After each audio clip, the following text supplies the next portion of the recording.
Punching Up, a Nintendo podcast, is brought to you by you. If you want to learn how to support our show, go to patreon.com/laststandmedia.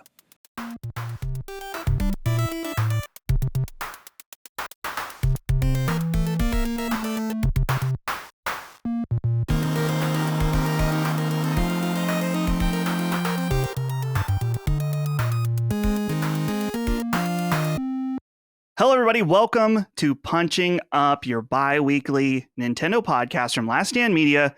I'm your host, Dustin. This is episode 5, and I'm here with an excellent crew, though we are missing one, and we'll get to that in a minute. But first of all, starting off with Gene Park. Hello, Gene. I gotta say, before we started recording, you stood up, and I saw you coming back. I'm like, Gene, those pants are hot. You're looking good, man. I don't know. You got, like, I don't know, little slim-fitting pants. I felt something when I saw you. Gosh, I did not expect this in the morning.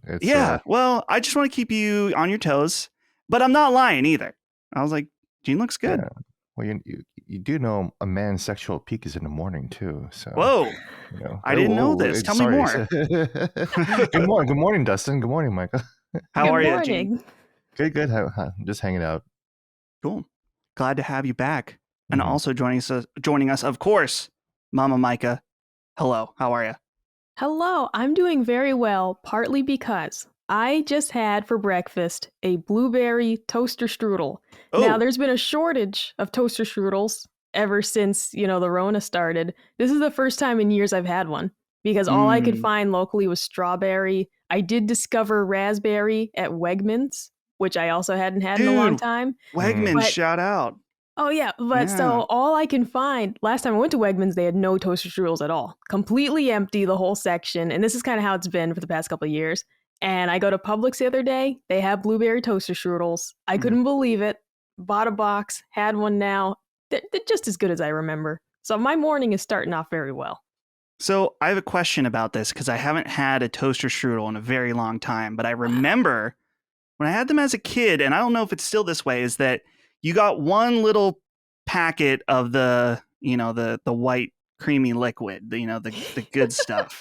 Yeah. And I remember because I was sharing them with my uncle at the time. He's just a few years older than me, so we were like growing up. We were kids together, and I remember there was a rationing of the icing, and you had to be you don't want to have the last toaster strudel at the end and have no icing left. There was just one packet, I think. Is this still the case?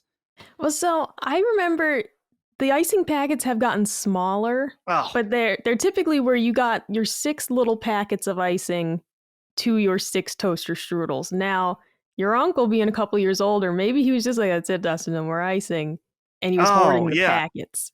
Well, no, that he would blow the entire load on top of that toaster strudel. I'd be like, bro, come on. Like, you're leaving me with, like, especially if you got to keep it nice. And so it's like crusty on top and all that. It's like, I feel like there's a lot of management that goes into toaster strudels. There is more now because the packets are smaller. That is a change. I remember when I was a kid and seeing the box and it was like packets now larger. And that was like peak America. And then we got to the Super Size Me era where they're like, we shouldn't do this anymore. And then they made the packets smaller and smaller. So they are different now, but very good. I like a toaster strudel when they're a little bit cold in the middle. That's like when they're perfect. Little ice crystals maybe in there, just a little bit of cold. Okay. Yeah, I've always been I know they're not really comparable, but I feel like I'm more of a Pop-Tart guy. Oh, yeah. No, Pop-Tarts are my favorite. I eat Pop-Tarts a lot. But toaster strudels are for those special mornings when I'm short on time. I'm not going to make eggs or anything. Sure. They're a treat. Oh, yeah. The thing about Pop-Tarts is when I was eating them all the time when I was a teenager, and eventually at some point in your life, you become conscious of health in one way or another. And I realized that Pop-Tarts were 400 calories. And it kind of now, anytime I eat them, I can't not think about that. And it changes the experience. There's a little bit of a guilt, that comes with a Pop-Tart consumption. And so, I don't know. I still go for them, though, every once in a while. Just had some actually Too Many Games a few weeks ago. Yeah, I was going to say Pop-Tarts are a Last Stand Media, like green room staple for the live Oh, shows. we should do that. I mean, that's just a must-have. We had them the past couple times of like, you gotta have Pop-Tarts in here. S'mores You're right. is We my did do favorite. that at the first live show. We bought. Did we buy a whole pack of Pop-Tarts? Yeah, you or guys had a something? big box, and then I'm pretty sure I thought we also had them at Richmond. We I might thought have. we also had some when we were at the Richmond show too. But Yeah. because it's just, you can eat them cold. They're perfect. Yeah. Gene, did you have any breakfast this morning? I did Were you- not. No, I woke up about 15 minutes ago, and I'm ready to go. So you woke up 15 minutes ago, and then I, low key, what is the word? Sexually harassed you, maybe a little bit in the morning. Commented. It's actually commented on my body. Yeah, right off Yeah. the bat. So you're no breakfast. I'm trying to pump you up, but Oh, yeah, I didn't even mean to do that one. I don't normally eat breakfast at all, but sometimes I can't resist. For me, it's just coffee, and I'm drinking out of this my Cleaver mug. For anyone who's seen The Sopranos, I'm totally matching my shirt and mug today. Didn't mean to, but anyway, this is Punching Up, as I said, your bi-weekly Nintendo podcast from Last Stand, and to address the lack of Dagan in the room. Dagan could not be with us today because, and I'm honestly maybe a little jealous of this. I think this is a grass is greener situation because I think once I did this, I would not want to be there. But he is at Boy Scout camp with his son this week. And so he's just out there. Who knows? What is Dagan doing at summer camp? What do they do at Boy? I never went to a Boy Scout camp before. I only went to a different summer camp. So what do they do? You got to be making keychains, right? That plasticky lanyard stuff. Do kids still make those? Is that still a thing that children do? You got to have somebody start it for you. There's always that like one cool girl knows how to start the keychains. Right. And then you can finish it yourself. But they got to be doing stuff like that. Maybe they're whittling. Whittling. What do kids do? Right. Maybe they're learning how to make fires, canoeing. I feel like this. Oh, I God. never understood Boy Scouts because we didn't really have that on Guam. So everything I learned about Boy Scouts was through like pop culture. Right. And it's always just like this fantasy group of boys that get together and learn special abilities and skills. It's always felt very, like arcane to me. Right. Yeah. I was never in Boy Scouts. I was in Cub Scouts, but I eventually quit. Just because I wasn't feeling it at the time. But Boy Scouts, I think my dad is an Eagle Scout, so he went through the whole deal. But he has all kinds of crazy stories about camping in the winter and stuff like that. So anyway, that's why Dagan's not here. He's out in the woods surviving with the boys. So he'll be back next episode. I want to say real quick, merch. We've got some merch coming pretty soon. Some related to this show. In fact, definitely by next episode, it will definitely be available. So check out lasthandmedia.store if you want to get some merch. Be on the lookout. And then, of course, leave us some ratings and reviews if you could. If you don't mind, we're growing the show still, and all that stuff really helps keep us on the charts, keeps us relevant. And here's the thing. We got to push YouTube. Leave a comment. Even if you're a patron, whatever, leave a comment on the YouTube video. I want to try to bump it up. It's because when you search Nintendo podcast, the only thing that comes up is Nintendo podcast. I like those guys. I think they're great. But I would just want to be ranked in there somewhere. We don't need to be one. Eventually, maybe. But we gotta push through that algorithm. So help us out there if you could. The Nintendo podcast doesn't even say Nintendo. It's crazy. Yeah, dude, they're the only. Guys. They've nailed the algorithm or something. So I like both of those guys. They're cool. I saw them in the distance at Too Many Games, but I did not have a chance to say hi to them. But speaking of Too Many Games, guys, I brought a little show and tell of 3 of the things I got at Too Many Games, which, by the way, if you were there, you said hello. I had a lot of people say, love the new Nintendo show. That was awesome that was one of the first things they wanted to say. So I appreciate it. It was great to see everybody. But here's what I got. So first of all, I got like 1 or 2 other things, but I'm only showing you the Nintendo stuff. First one, disclosure, this was given to me, but it's so fucking cool that I have to show you guys. It is from Eon. It is their GameCube HD. Yeah. And so it comes in this cute little GameCube box. You open up and it's this adapter that if you have the specific GameCube that has the digital port, it gives it an HDMI out that doesn't look like shit. It Yeah, actually those are looks rad. it looks it looks shockingly good on my 4K TV. It's Oh, not going to man. make it super crispy, but it looks clean, let me tell you. So one of the guys at this company is actually a listener. I know of Sacred Symbols. I don't know if he's listening to this show, but I talked to him. He hooked me up with one of these. I'm really appreciate it because my big purchase of the week was Paper Mario: The Thousand Year Door, game I've always wanted to play. It was very expensive to get this game, but now I'm totally set to play it on GameCube with this adapter. And like I said, this was disclosure. This was given to me for free, so you can take or leave my opinion on it. But I think it's pretty damn cool. And then last, just to make this quick, I got a Japanese GameCube game of One Piece. Nice. And this is basically a One Piece Mario Party style game. I have no way of playing this, I don't think, but it was only $20. And I always wanted to have a Japanese GameCube game. Because look at this. Sorry for the audio listeners. I'll describe, but it comes in this tiny little case. That have these outer sleeves. And I know some of you are probably like, oh, Dustin, you're surprised by a Japanese GameCube game. It's been out for decades now. I know, but I never owned one. And so seeing one in person, which I've seen before, but finally owning one, I should say, it's really exciting to have this little game for One Piece too. So yeah, I actually had imported GameCube games. I'm one of those people who are like, oh, Dustin, you never saw one before. yeah. Because like I had one like way back when, like in 2001, 2002. I had copies of Beautiful Joe, Okay. Soul Calibur, and I believe Power Stone. Dude. Now, and I was going to say, do you have a Japanese GameCube to play them? No, I think they worked. I think that, I forget. How it worked, but I was able to play them on my GameCube. So maybe you could. I wonder. I haven't even looked. I just assumed that there's region locking, but it might be. Yeah, I'm not sure. Might be unlocked. I don't know. Might be unlocked. I have a soft modded Wii, which I'm pretty sure you can install something that I could play it through that if I wanted to. Yeah. The Wii would work too. Yeah, Too Many Games was an awesome time. Lots of really cool games. I saw when I was there, the one booth had a Nintendo World Championship the gray cart, the one with the switches on it and stuff. There was no price on that because I'm sure it was tens of thousands of dollars, like all kinds of crazy stuff. So it was a very, very good time. So thanks again, everybody who said hello there. But guys, I got some warm up questions for you guys and just some comments that I like to see. So this first one comes from Adam Razak, who says, hello, Punching Up crew.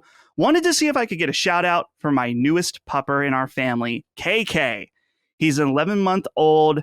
I don't know how to say. Micah, do you know this? Bichon?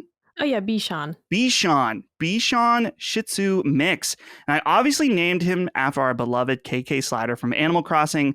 I've also been listening to LSM joints while taking him for walks. So thank you for giving us something to listen to during our daily walks around the neighborhood. What's up, KK? How's it going? No. This is great. I hate KK Slider. Oh. And I just told Colin that the other day, actually, because we were talking about something being overrated. And I was like, yeah, like KK Slider. And then he was like, what's that? And then I had to explain the whole thing about the little dog that does concerts and everyone gets all excited about it. So I think KK Slider, he's a cute dog. Is he a really good musician? I have my doubts. He wrote Bubblegum KK, Micah. That is the best song he does. That's the best song he does. But like, where are his other hits? Can you name another one? Let me tell you, Micah, don't tell Holly about your KK hate because this would create a rift in your friendship. Holly is KK Slider's #1 fan as far as I know. I can't name any other KK songs, but she definitely can because she's tried to, when we were playing Animal Crossing, she's like, oh, I really like this one. I got to make sure I get the vinyl or whatever thing that you get to put in your house for this particular song. So Adam, shout out to your new pupper, KK. Love hearing stuff like that. This next one comes from Not Skywalker. Says, Dearest Brick Fisters, I come to you with a question I fear has not been asked yet. Given this is a Nintendo podcast, are we, when relevant, actually allowed to write in about Pokemon? Is this the franchise's safe space within LSM? Mm-hmm. As we look to the Switch 2.0, I feel it is inevitable the launch year will feature the next mainline Pokemon game, so consider this our primer for that conversation. Dustin, in the future, should you need good resources for Pokemon news when relevant, Cerebi.net and PokemonDB.net are superb. Cheers to 1010 creatures and counting, Aiden. So, absolutely. Gene, I feel like you're our modern Pokemon expert because you've played the most recent ones. And like, Yeah, I played the one, God, the one before this one, and then Sword and Shield. Sword and Shield, Yeah. completed through that one, and then Arceus, and then Scarlet and Violet. Yeah, so Yeah. I'm pretty all caught up. And I also played Hey Pikachu, Let's Go Pikachu, the re-release of Pokemon Red. I did play that. Yeah. That was probably the most recent Pokemon game I played was Hey You. Not Hey You Pikachu. That's the N64 game. Yeah. What is it called? Something Let's Pikachu. Go Let's Go Pikachu. That's it. I always forget the name of it. Yeah. Pokemon Let's Go Pikachu, and there was Eevee, of course. But yeah, this is absolutely a safe space for Pokemon. I mean, I feel like Pokemon and Nintendo are so intertwined. We just haven't really talked about it yet on the show because we haven't really had a reason to. I saw some of the write-ups about Pokemon Sleep. I was like, do we want to include this? I was like, it's not really. It's somewhat Nintendo related, but not really. But Micah, I know we talked a little bit about Pokemon with you, but where are you at with Pokemon? An X fan or never a fan? What's going on? Yeah, I tried to play one. So I wasn't allowed to have Pokemon as a kid. Let's get that out of the way. My like ultra religious mom said Pokemon was evil, and we weren't allowed to play or watch Pokemon. Now Beyblades were okay, but not Pokemon. Really, So- Beyblades? Wow. Oh man, I love Don't the they have a Beyblades spirit in cartoon. them? That sounds more demonic. Yeah. It definitely does. I literally though, there was a whole day at church where they were like Pokemon Pocket Monsters, and all the parents like gasped. You know, it was a whole thing. Oh my But God. so I wasn't allowed to have Pokemon as a kid. As an adult, I tried to play one of them that was on 3DS because I got into 3DS heavily, still play it sometimes. Mhm. And I remember actually the whole reason I didn't like it was because once it evolved and it wasn't cute anymore. And I was like, I don't want you to be my friend. And I tried to get rid of it. I didn't understand. So I was like, I didn't want it to evolve. I didn't know you could stop the evolution. Not that you should though, because then it's just going to be a weakling. But I remember just being like, you're telling me this cute little bundle turns into this like deer walking bipedal. I didn't like it. I didn't like it They're one always bit. on two legs. They always I evolve into hated it. something on two legs. I was just like, this is bad. I stopped playing it. I also felt like are Pokemon games like random encounters when you're walking around? Because I feel like something about it really annoyed me. Like the rate of encounters was like way too high. Pretty much. I just remember feeling like I just want to get to the fucking like Pokemon, whatever, the little nurse lady or whatever. Like I'm just trying to walk 10 feet, and like I couldn't stop getting in fights. So it wasn't for me. But I have been curious about them over the years. It's literally been several years since I've tried one. And maybe I'll give it a try at some point. They announce a new one for the next Switch. But I was disappointed in seeing like some of the performance issues on the last one. I'm like, this is a huge game to be having issues like that. But they have gotten my interest over the years. I will say Scarlet I'm and more Violet likely to doesn't have- try one now. Scarlet and Violet doesn't have random battles. You just see the Pokemon, you go to it, and you want to catch it. That's it. So. See, that's much more my speed. I love that for, RPGs. Like, let me see the monster on the battlefield and, engage in the battle without just being annoyed constantly. Because it is just one of those things that just, I don't know, after a while, if the rate of encounter is too high, it's just annoying. Yeah, and it takes away any kind of like frustration of like guessing like, ooh, am I going to catch this Pokemon like in this field? Like, no, you know which fields have which Pokemon because you see them. So you remember like, okay, this past field that I'm passing by, I should return here and catch those or something. So Yeah. I don't know. I like that. I'm telling you, Scarlet and Violet is actually pretty good if you just get over the performance issues, which, to be fair, are pretty hard to get over. So Yeah, that was my thing. Well, I've kind of been out of Pokemon for a while.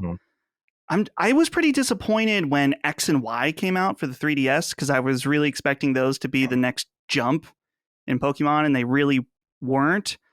And then I don't know, Sun and Moon didn't really appeal to me all that much. And then I did play a bit of Arceus though, and I thought that was pretty good. I enjoyed that. So maybe eventually I want to come back to Pokemon. It's just it's tough. I loved it so much. I was obsessed. It was the perfect timing for me. Like 2001 or 2001, I was in first grade, and so we were all playing Pokemon Yellow on the bus. We had the cards. We were watching the show. It was like perfect. So I'd love to come back. But Yeah, I was playing it back in high school in the 90s Yeah. when Red and Blue came out. I remember distinctly like being in the back of calculus class, like hunched over like this, so like my head is covering the Game Boy, and it looks like I'm really reading the book like hard, but I'm actually just catching Pokemon on my Game Boy. oh yeah. Well, dude, that reminds me, because with the Pokemon cards, the school made a rule before you couldn't, eventually they banned the cards outright, but they eventually made a rule that no trading, because you got Yes. a smart kid and a dumb kid, and the smart kid knows how to finagle a bad trade, right? And then there's tiers and where's the card, stuff like that, getting teachers involved. So if you wanted to trade, you had to do some back alley, some back alley silent shit. I mean, maybe you wait till the bus, when you're on the bus, and that's when you can see the guy trade him for the Charizard or something, whatever. It definitely taught me some of these shady deals, early on, that you had to make sure you nailed without getting in trouble. So Pokemon, to wrap up, definitely a safe space here when appropriate. I gotta say one thing about Pokemon Yeah, is go that for it. they are getting weird. I do want to Oh. say the original Pokemon, fun, whatever. They are getting weird. It was a couple years ago. There was one that like it makes whipped cream, and I'm like, what are you saying?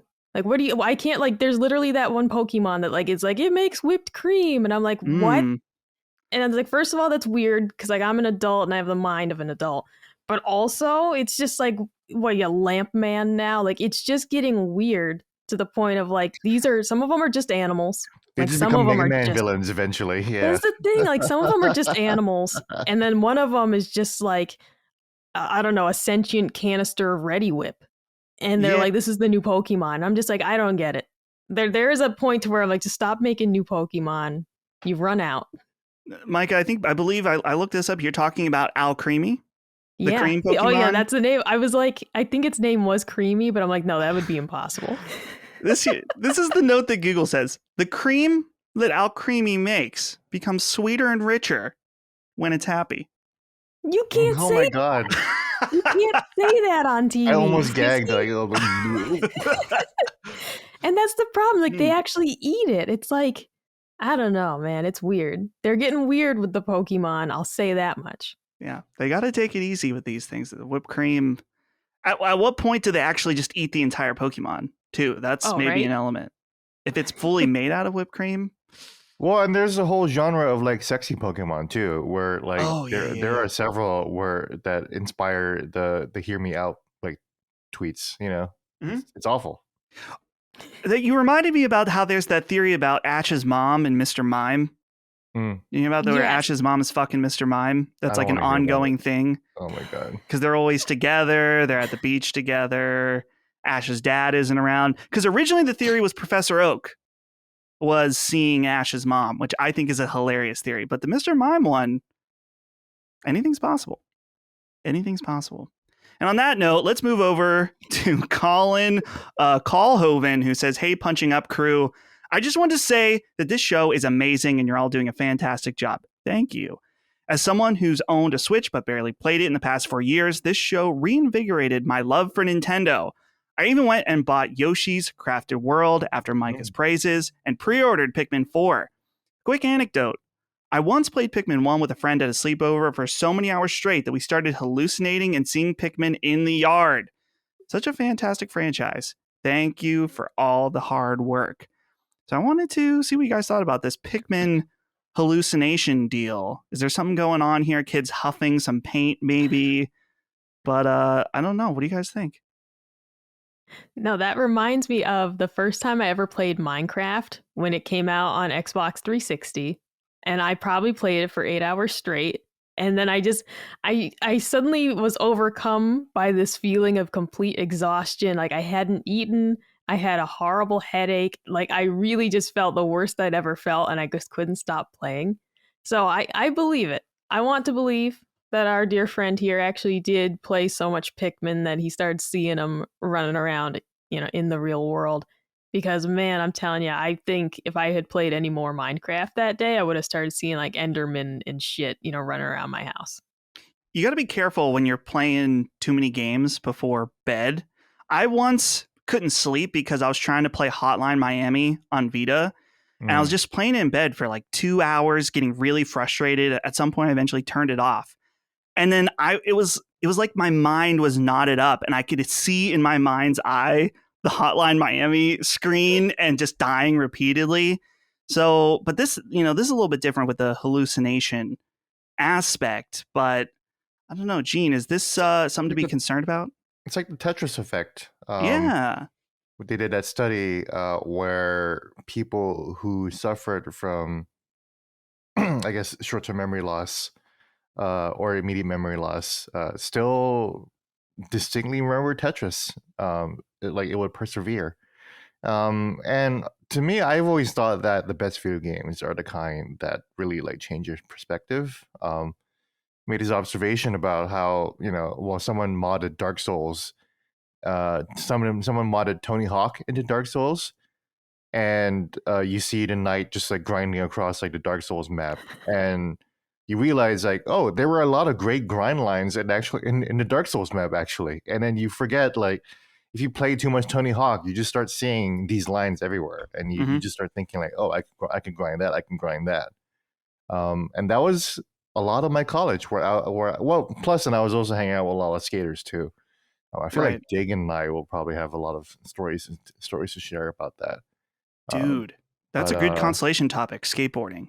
I would have a lot. Yeah. I wasn't very good, but I was awful. I only to use a skateboard to go to class. I didn't do any tricks. I was just going. And then the minute I actually did a trick, I actually broke my elbow. So, damn.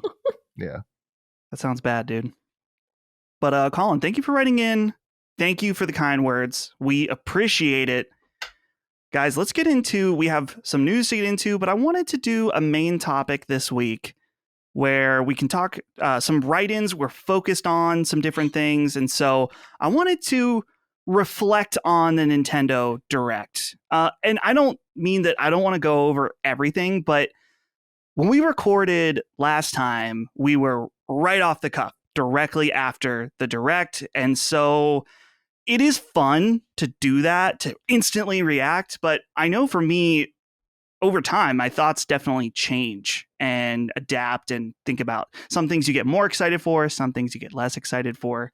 And so the one main thing that I don't know if people will think, I'm not trying to like correct an opinion or something like that, but I read a lot of feedback and I read more trailer, or not read, I watched the trailer again. I think I maybe was too harsh on Mario Wonder. Not that I was even that harsh. I just kind of was a little flat on it from my response from New Super Mario Bros. And there are some things that I still kind of am not into the music with the vocal music and stuff in it. I think I mentioned that last time. But I was looking at it, I'm like, man, the art style really is pretty evolved. And I really appreciate the different ways that they incorporated like the original Mario concept art into it. And knowing how other Nintendo games and with Mario, thinking about the Odyssey trailer, how they just gave you a little taste with the elephant Mario. So there's probably so many interesting things in this game. And I was going to play it either way, but I was like, you know what? I was too harsh on that game. So I'll kick it over to you guys now. Gene, let's start with you. Thinking back on the Direct, is there any different thoughts over the last 2 weeks? Because we've had a lot of time to marinate on these different trailers. I know that some of them I've watched over and over again. So how are you feeling about things? I am with you on Super Mario Wonder. And it's not like I was higher on the game than you were. Yeah. But then now I'm thinking, I think people are kind of underrating it whenever they talk about like, ooh, what's the game that you're looking forward to the most? And it's always Spider-Man 2 or Starfield that's dominating that discussion, right? Right.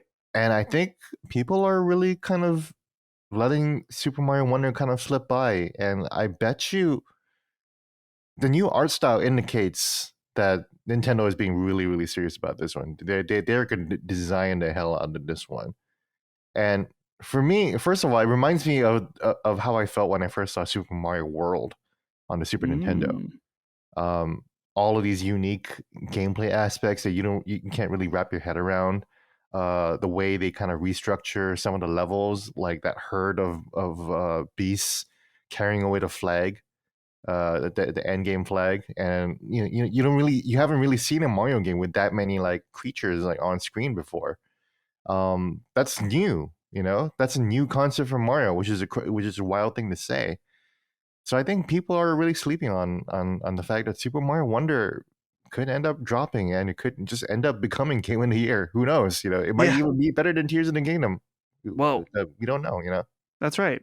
We don't know. And I gotta say too, Gene, is that I just watched the Mario movie again this past weekend.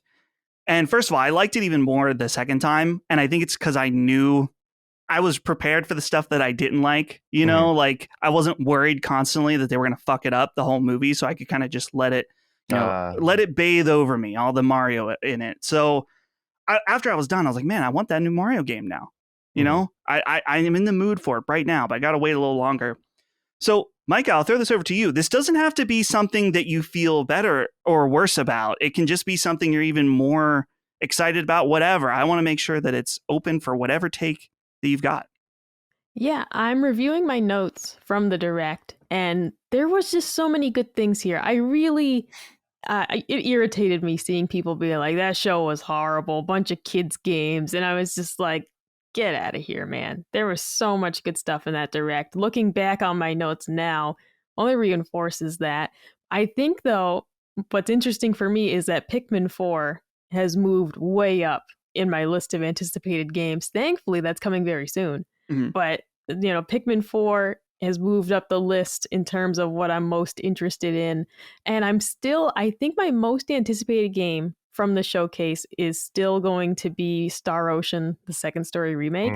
I'm excited, for the Mario RPG remake, of course, but that Star Ocean trailer, that really set a fire in me. And now every time I see something Star Ocean related, I'm like, I want to be a part of it. I'm just desperate to finally play it and experience it because I've heard about those games for a while.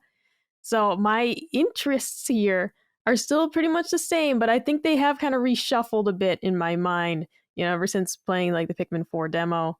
I want more of that. And now just kind of reflecting on, man, there was some really good stuff here. And Super Mario Wonder, I definitely want to play it. I was a little lukewarm on it, only because I'm not the biggest fan of platformers. I'm very bad at them. But like you said, the more I see of it, I'm like, it looks, I don't know, it looks bright, colorful, fun, enjoyable. And I also am someone who I need breaks from these JRPGs. I play those primarily, but you can't just keep playing these 100-hour games in sequence. You got to take a break and play something that's not a huge story. So I will have reasons to play these games as well. And that'll motivate me to try something new, try something different that maybe I wouldn't normally be interested in. But there was just so much here. That Dragon Quest Dark Prince game looked really cool. There was just...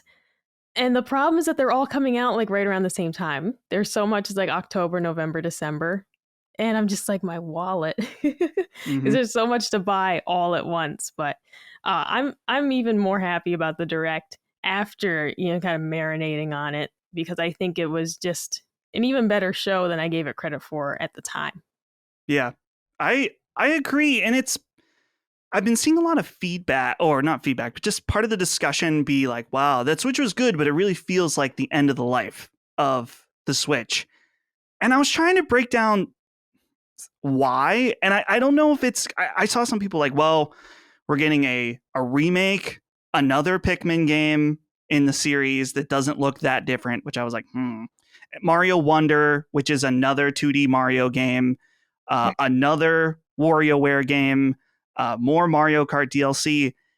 I'm like, how is this different than any other time during the Switch life cycle where that's kind of Nintendo's thing, is they make more of the same series. They may do one or two new things per generation, but I don't think this felt any different than other points in history. Like, not saying it's not any different than any other direct, because some directs have been kind of weak, but I was like, dude, you're complaining, right? There's a brand new, squeaky clean looking Mario game that looks awesome. Pikmin fans are more pumped than ever for Pikmin 4 based on the demo. They're remaking a cult classic game that they've basically ignored for decades.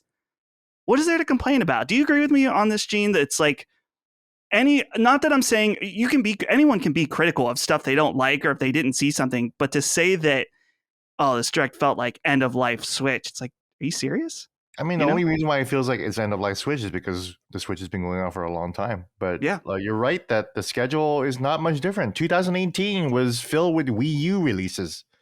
2018 was when Donkey Kong Country Tropical Freeze and we just came out from Mario Kart 8 being re-released and everything. And I'm forgetting all the other games that were re-released from the Wii U. But yeah, 2018 was kind of a weird year for the Switch too. And that was only the second year for the Switch. So, it's just Nintendo, what they're doing, what it's doing. You don't sleep on Super Mario RPG. Just because it's a remake of an old game doesn't mean that it's like some old game. This is, again, I'm telling you, this is a game that's as good as Chrono Trigger and Final Fantasy VI coming to the Nintendo Switch. That's incredible. That's something to be celebrated. Yeah, I totally agree, man. It's just, I don't know. There's so many things to complain about with Nintendo that this lineup of releases is not one of them to me, So let's get into some of these, or actually, Mike, I don't know if you had any thoughts on that take first before I move on. I don't want to skip anybody. But sure. Do you feel like I don't want to say any complaints because it makes me sound like Nintendo Defense Force or something, but I guess that specific complaint, because I saw it many times. Do you feel like there's any truth to that at all? I don't. I saw the same feedback, and I think it's okay to admit that you're not interested in the offerings. If you look at Pikmin and you're like, boo, hate it, that's honestly fine. But to say like a Pikmin game, that means the console's dead. And it's like a lot of people like Pikmin, and it's also like this was really fun. So, it's like it's a new game, man. It certainly doesn't indicate that it's the end of the Switch just because you don't like it, you're not interested in it. And I mean, the new stuff we did see, the Peach game that they hinted at. Mm-hmm. I mean, that's a complete unknown at this point. I don't even have a name on it yet, Exactly. Was there some stuff on there that I didn't care for? Sure. Like I wrote on several of these shitty Animal Crossing, for that Fae Farm game or whatever. Like, I'm not saying everything on this list was fantastic, but there was a lot of stuff that was new, and I don't know. There's things here that certainly don't say to me, oh, the Switch, like this is the end of its life. Now, I am with Gene in saying I think we are towards the end of the Switch's life because it's been out for so long now. Like, I think we are getting there, but I don't think the Direct was a poor showing and indicated they've run out of stuff to do. Like, that's not the feeling I got at all. Yeah, it's a busier year than PlayStation 5 is having. On the PS5 side, we're getting Spider-Man 2, and that's it. Yeah, exactly. So I think it was, solid lineup. I am starting to wonder, like, okay, what is the timeline? When are we going to see Switch 2? Everything's pointing to next year, but that's a whole can of worms that we can open up at a later time. I got a bunch of questions and comments from the audience about this Nintendo Direct, and that's kind of what inspired this portion of the show. So let's go ahead and start out with Leo Maniscalchi. Maybe I got that right, Leo. I'm sorry. I'm trying my best here. He says, "What's up, gang? Loving the show so far.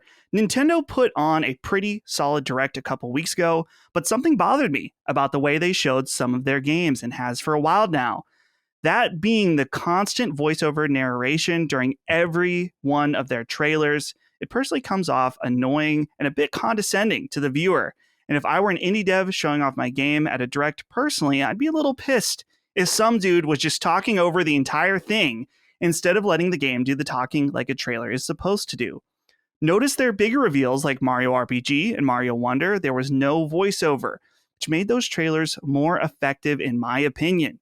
You also don't see any other publishers do this at all. Why do you think Nintendo does this? Is it because they think their audience is a bunch of idiots who needs trailers explained to them? Or maybe to cater to younger audiences watching? Thanks, and hope to hear your thoughts.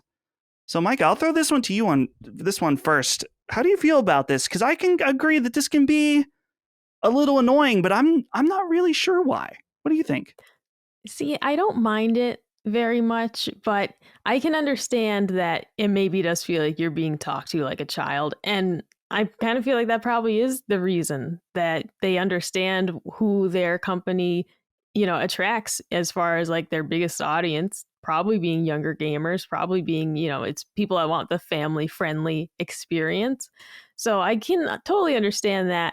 It doesn't bother me. There's just a certain charm to the Nintendo Directs. You got the hosts, their voices being dubbed over in English. They're doing their pointing, there's, the snapping the fingers. I enjoy these things very much. So I just like the show that Nintendo puts on anyways. There's something just, I don't know, wholesome about it.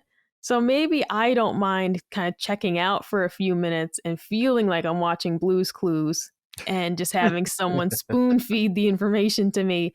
It's just kind of, it's their feel. It's just kind of how they do things. But I do agree when you watch a trailer that is, silent and you get to just experience it without anyone, influence is a strong word, but without anyone influencing like your thoughts about it. Like you're just genuinely observing it, forming your own conclusions without anyone saying anything.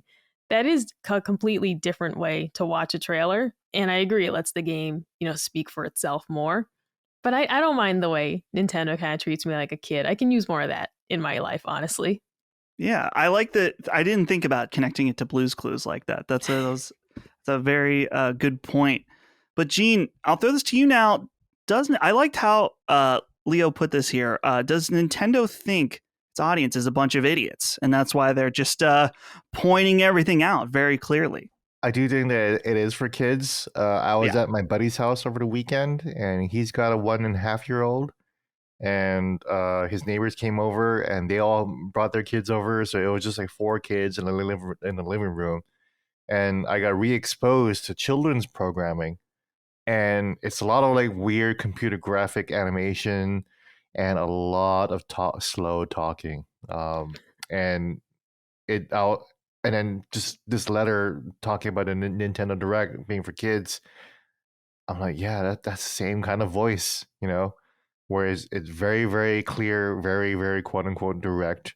And it's very slow. So kids can kind of process it, and it's a little pleasant. It's not too excited, It's not like a Miranda sings that's just like in your face and like or whatever.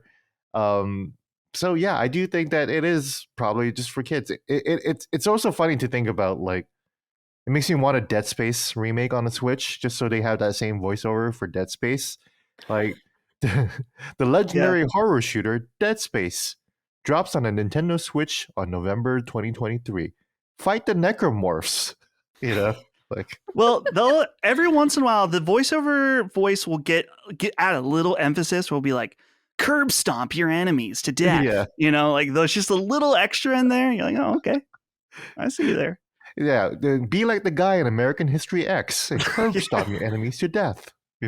Dismember you with the laser cutter or whatever it is.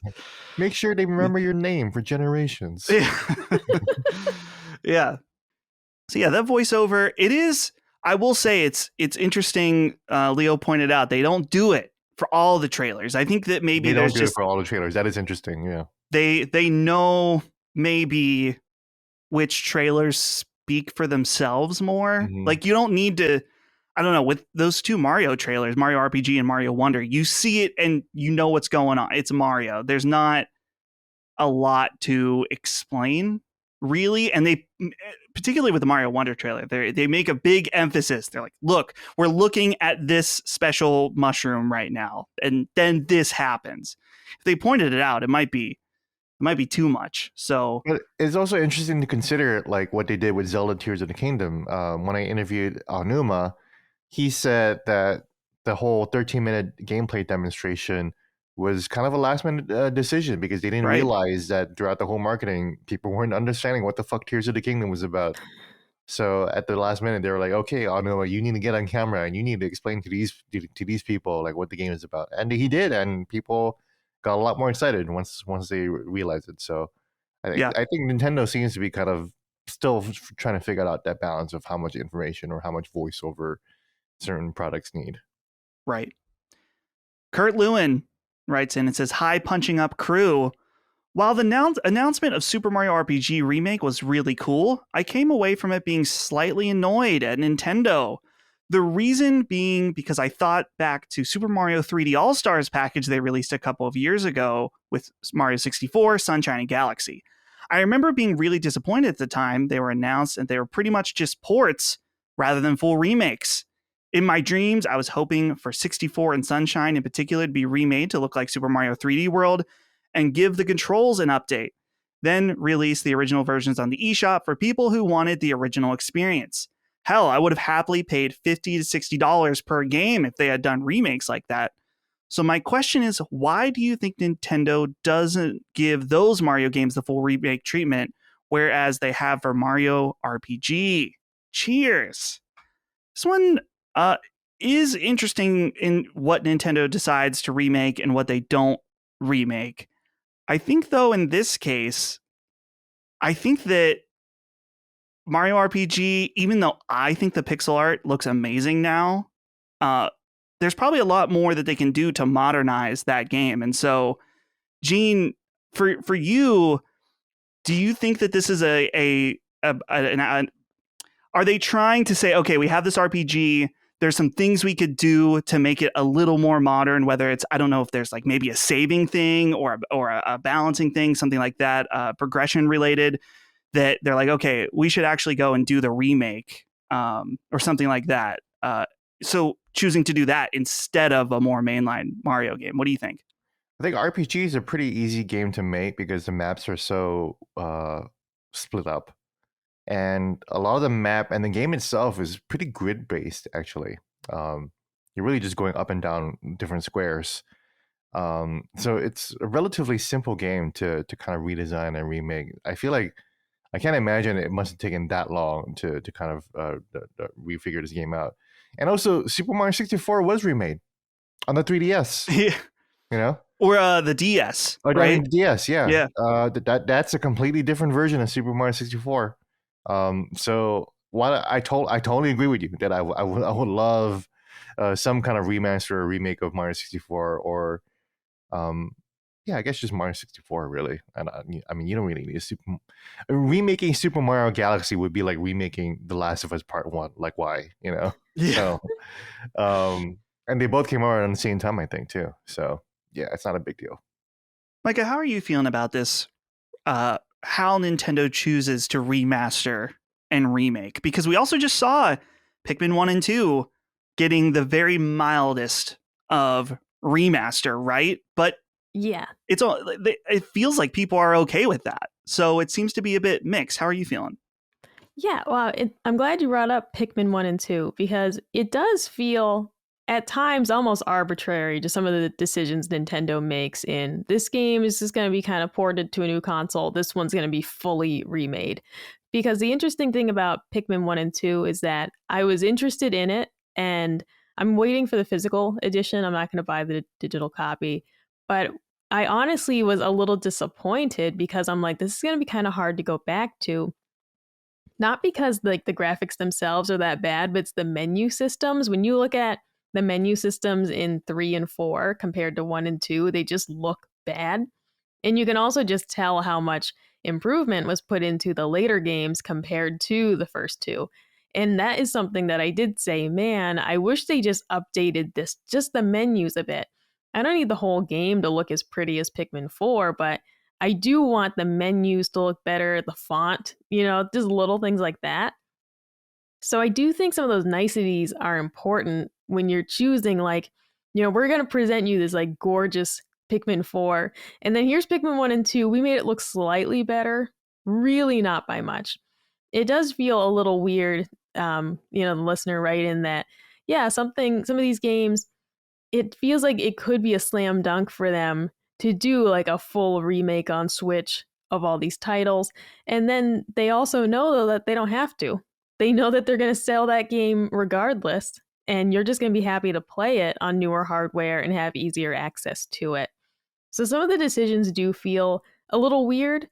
Sometimes it feels like the amiibo situation of Nintendo could make a ton of money if they released more amiibo, but they're okay making a lot of money, just releasing less.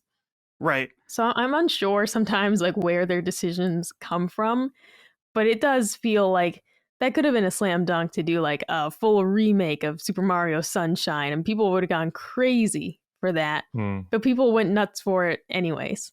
So I think sometimes it's just them getting away with what they can and just prioritizing projects of, this was certainly someone's passion project to do like this, big remake of Super Mario RPG. This is something that the one team member was really stoked about, got greenlit.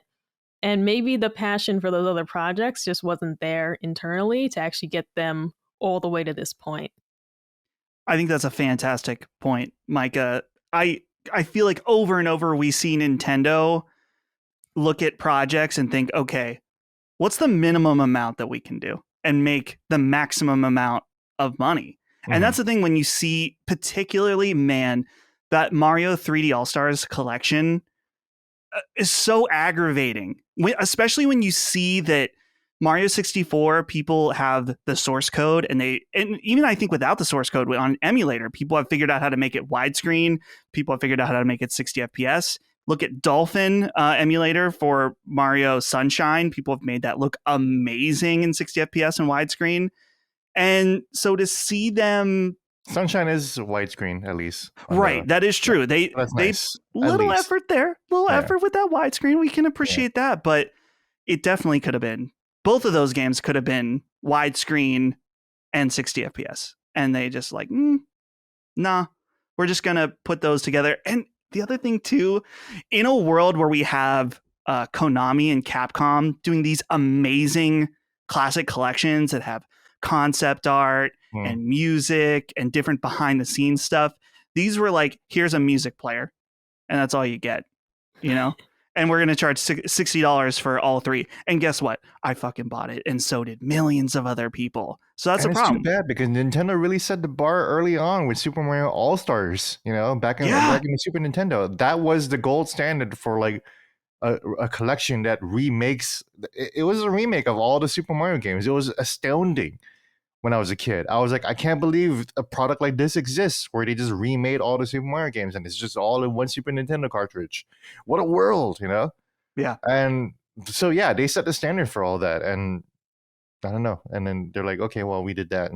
And here's 3D All-Stars now. Right. It's too bad. And that's the thing I always try to point out is like, man, I'm part of the problem. So is everyone who was disappointed with that Mario 3D collection and then bought it anyway.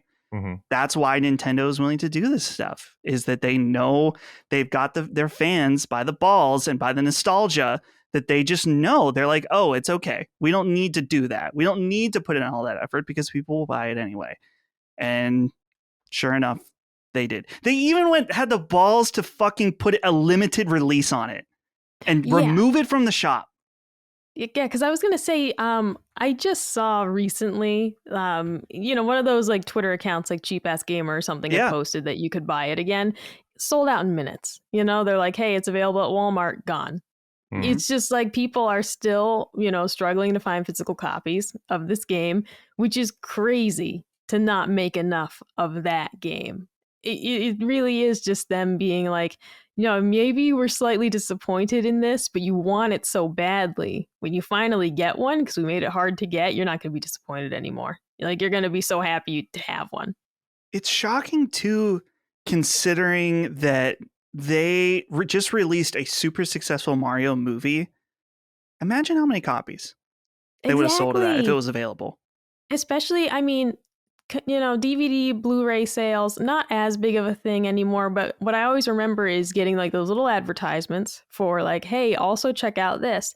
I mean, how many Blu-rays for the Mario movie could they put a little insert in that says like, check out this game and Mhm. sell, thousands more copies? I mean, really. Like, or even if, put it on like, whatever online streaming service, put a little trailer for that. They I could do their marketing for them. They just don't want to. It's weird, but they just don't want to sell more for some reason. It Yeah. does feel like the Mario movie was delayed, so it does feel like they couldn't really quite jive with the release schedule of the movie to tie in with some kind of game product or whatever. Kind of like how The Last of Us HBO just came out and the PC port just came out a couple months later. Like whatever, Right. I don't know. Well, I just feel like they could have done okay, if we want to allow and or put ourselves in the Nintendo thinking of the vaulting thing, they could have said like, "Hey, this is the Mario during the Mario movie direct at the end, say, we're pleased to announce that we're bringing back for a new limited run Mario 3D All-Stars that will be available the day the movie comes out." Or something like that. And then they can have their cake and eat it too. And then they can revault it or something, which I don't like that either. Again, I don't want to give them bad ideas, but I just I think about all the parents that maybe they took their kid, the kid then wants to get some Mario games or something. They get a Switch and dad's like, well, I want to show him my Mario 64. Fuck him, I guess, There's nothing, he can't go buy it. He has to go find a secondhand copy on eBay or something. So anyway, I'm just that situation, we haven't talked about it on this show yet. And that's when someone was like, are you guys going to be unbiased towards Nintendo? I'm like, no one's ever fully unbiased, but I am fully ready to shit on Nintendo for It is funny to think about a dad who doesn't know anything, but is like, oh, yeah, let me show him Mario, and then you realize it's not there, and then dad has to like understand the Nintendo black market now, basically. Yeah, exactly. It's some bullshit. Gene, this next question is specifically for you. You're the only one here that can answer it. Comes from Wiley Olmstead, who says, "Hey, Punchies." That's a new one.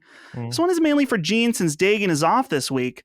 I played Paper Mario earlier this year thanks to Nintendo Switch Online and loved it. I was planning on busting out the SNES Classic soon after to play Super Mario RPG and the 7 Stars, and then the remake was announced. If you were in my position, would you recommend waiting for the remake or playing the SNES Classic? Both sides seem to have their ups and downs. I'm leaning towards waiting, but I'd like some advice. Love punching up so far and looking forward to seeing how it evolves over the months and years to come. See ya. So, Gene, well, I'll just let you take this away because you're the expert. I have no actual feedback based on any kind of experience. So, what are you thinking here? It really the should I play the original first or should I play the remake first question is interesting because it really depends on how first what the game is and second what that remake looks like. It looks like this one will be a pretty faithful remake of the original one, right? They even got like some really iconic, unique scenes that they showed off in the trailer, like Princess Peach pretending to be a princess doll in a toy box, all that cute stuff. If you're already leaning towards waiting, I think lean in. I think you're okay to wait. If you're okay to wait, then you're okay to wait. If you really want to play Super Mario RPG and see what the whole deal is, I think then sure, why not? But I think the game would still have some value after the remake too, if you really want to just go back and enjoy the 2D graphics. And I'm wondering if they're going to have the original soundtrack available too, or whether they're going to have the entire orchestrated soundtrack for the new one. But the original soundtrack with its blips and bloops really has its charm too. So I do think, like for certain games like Final Fantasy VII Remake, I'd be like, oh, you definitely have to play the original first. Or like even with Resident Evil 4 Remake, I would say, you probably didn't even have to wait either one. Either one can work either way. With this one, I think you can actually wait a bit, and I think it'll be a pretty interesting time. So I recently, a few weeks ago, associate producer Ben Smith was talking to me about Super Mario RPG, and he had some advice to me now that I remember about this. He said, Dustin, I know you said you were just going to play the remake, but as someone who's a fan of old games and a fan of pixel art and that style, you at least need to go and maybe play a few hours of the original, and then you can greater appreciate the remake and what it's adapting from. So I think I am going to do that, where I'm not necessarily going to commit to playing the whole game, but I definitely want to play a few hours and just get a taste for the how it looks and the feel and the music. And then, because that is one of the most fun parts, at least for me, of playing a remake, is seeing it's like, oh dude, particularly Final Fantasy VII remake, you think about all the different moments from the game. It's like, how are they going to do the honeybee inn, stuff like that. And so then you see it and you're like, wow, this is so crazy how they've modernized this and stuff like that. So I think that, not that this game is going to be remade to that extent, like you said, Gene, of a Final Fantasy VII remake, but I don't know why, Wiley, if you like old games, then it doesn't hurt to at least just peruse a little bit. And check it out. I think it doesn't hurt at all to dip your toe into Mario RPG remake or the original one right now. It's not like there's like some crazy battle at the beginning that's going to be redefined in a new one. It's going to be the same thing. So it's not going to be like the Final Fantasy 16 like icon battle at the beginning where it's like, oh my god, like this is completely different. I think you'll be fine just going back to either way. But yeah, if it's easy for you to wait, then I think it's fine to wait. But Ben does bring up a good point. It might enhance your appreciation of the remake if you're really, really a fan of seeing how games evolve over time. Yeah, for sure. So keep that in mind. But that's it for our reflecting on Nintendo Direct. We do have some news to get into. This first one I'm really interested in, even though there's not a lot to go off of, but this might be the biggest thing in the world of Nintendo that happened in the past 2 weeks. This is pretty interesting, and this was during Nintendo's recent shareholder Q&A. We got Nintendo president Shintaro Furukawa, and he made a comment about the future of Nintendo accounts. So remember that the Nintendo Switch, you have your Nintendo account. It's kind of a big thing where Nintendo's finally moving into the modern age with the Switch. And so this is what he had to say. This is a translation from Twitter user Genki, who says, quote, "As for the transition from Nintendo Switch to the next generation machine, we want to do as much as possible in order to smoothly transition our customers while utilizing the Nintendo account." And so let's just go right into these two questions to kind of frame our discussion around this, because I think these write-ins are really good. First one is from the Snack Squatch, who says, "Hey guys, Shintaro Furukawa has come out and said, quote, the Nintendo Switch successor will use Nintendo accounts. I know many of us want the next system to be backwards compatible, but do you think this statement is preparing us for a digital future with a successor? Nintendo makes a ton of profits still on physical sales, so I feel like this would be a huge letdown if this ends up being the case. Thanks for all you do." So, and I guess we'll dive into this and overall the discussion, but and we have one more to get to as well. But this is a big thing on people's minds right now with Nintendo. We've never seen them.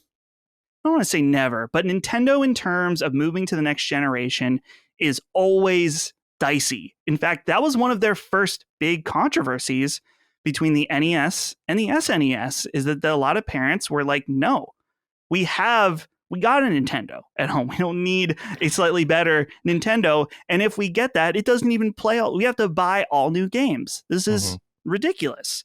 And so we've seen them not really care about backwards compatibility. You think about, also from Nintendo 64 to GameCube, they don't care. But then the Wii can play GameCube games, right? And then the Wii U can play Wii games, but not GameCube games, even though it is technically possible, ironically, through mods. And then the Switch, total cutoff, no backwards compatibility. You got to re-buy those games. Mm. So now we have Nintendo in the modern day with their Nintendo Switch account. And we also just have a very different landscape in terms of digital libraries are very much a thing now, where, I mean, in 2017, we were well into the PS4 generation where people were starting to build those digital libraries and get into that. But now more than ever, it seems essential that you need to bring these things moving forward. So I guess it is kind of an open-ended question, but Mike, I'll throw this to you first. Do you think Nintendo is equipped to make good on their word here when we've seen them fumble so many times in the past when it comes to bringing the content you already paid for forward? Yeah, I think that they should have it handled this time.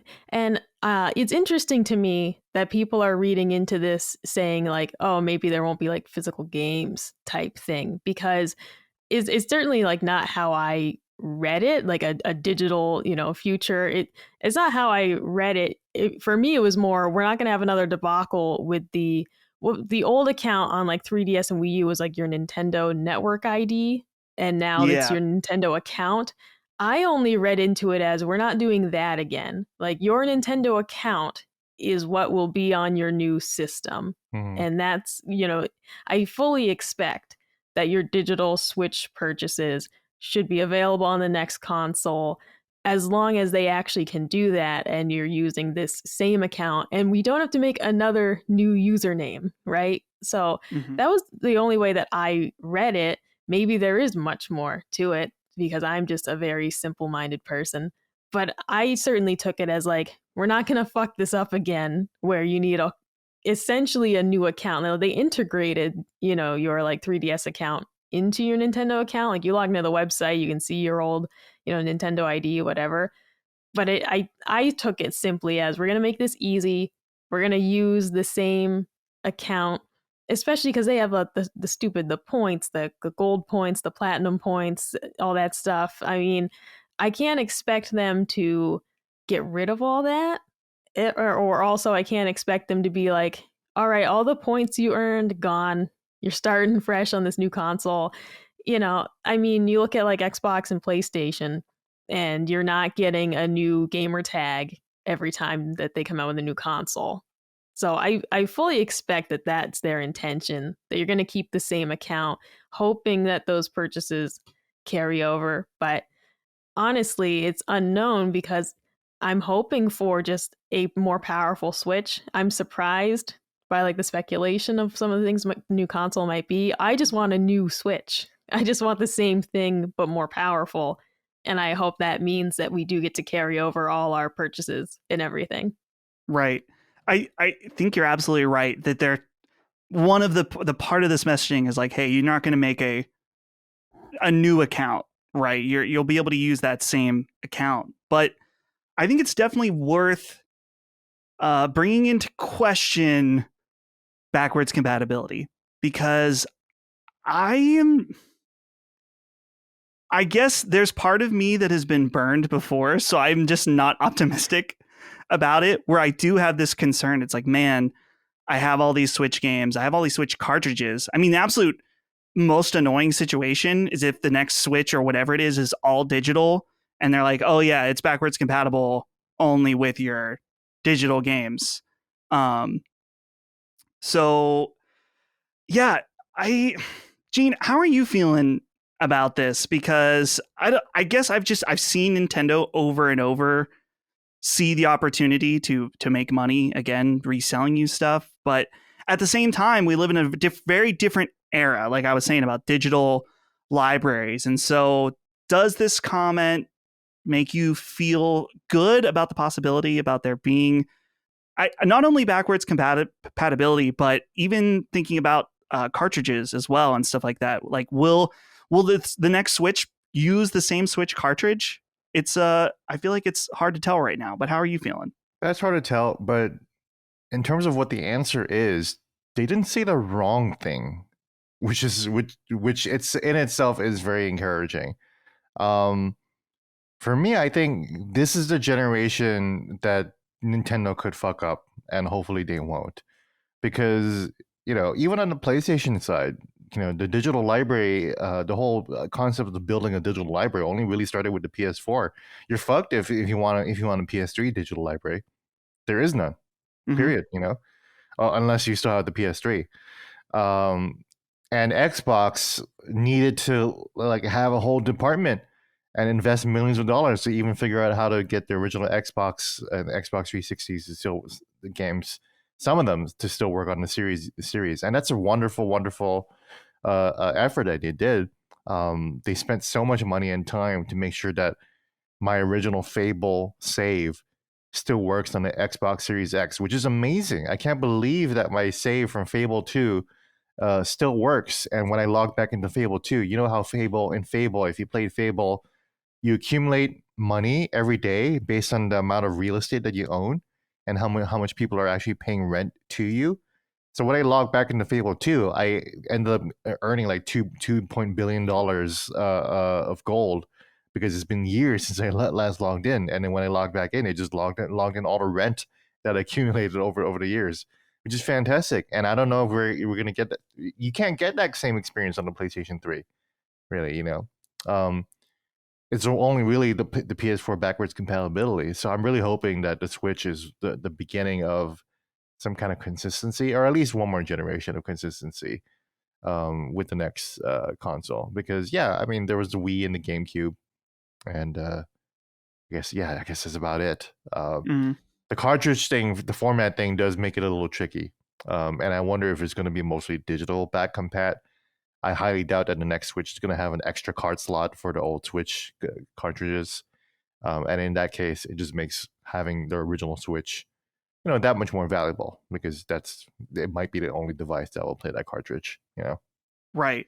And the Snack Squatch brings up a good point that I think Nintendo, more than any other company, benefits from having physical retail space. Mm-hmm. The kid who's in third grade, whatever, has a gift card for Target or GameStop or whatever, and they want to go in and they want to look around. They want to shop around. I'm not saying that kids are totally unable to buy or appreciate digital games, but I'm positive that that's something more that they're looking for, the in-person experience, where they could take a look, read the back of the box, look at the pictures on the back. And so, I mean, you're describing me, not even a kid. Like, there's the kids, but there's also the 40-year-olds who can barely, accept the concept of digital only Nintendo, because we grew up buying physical Nintendo cartridges. So.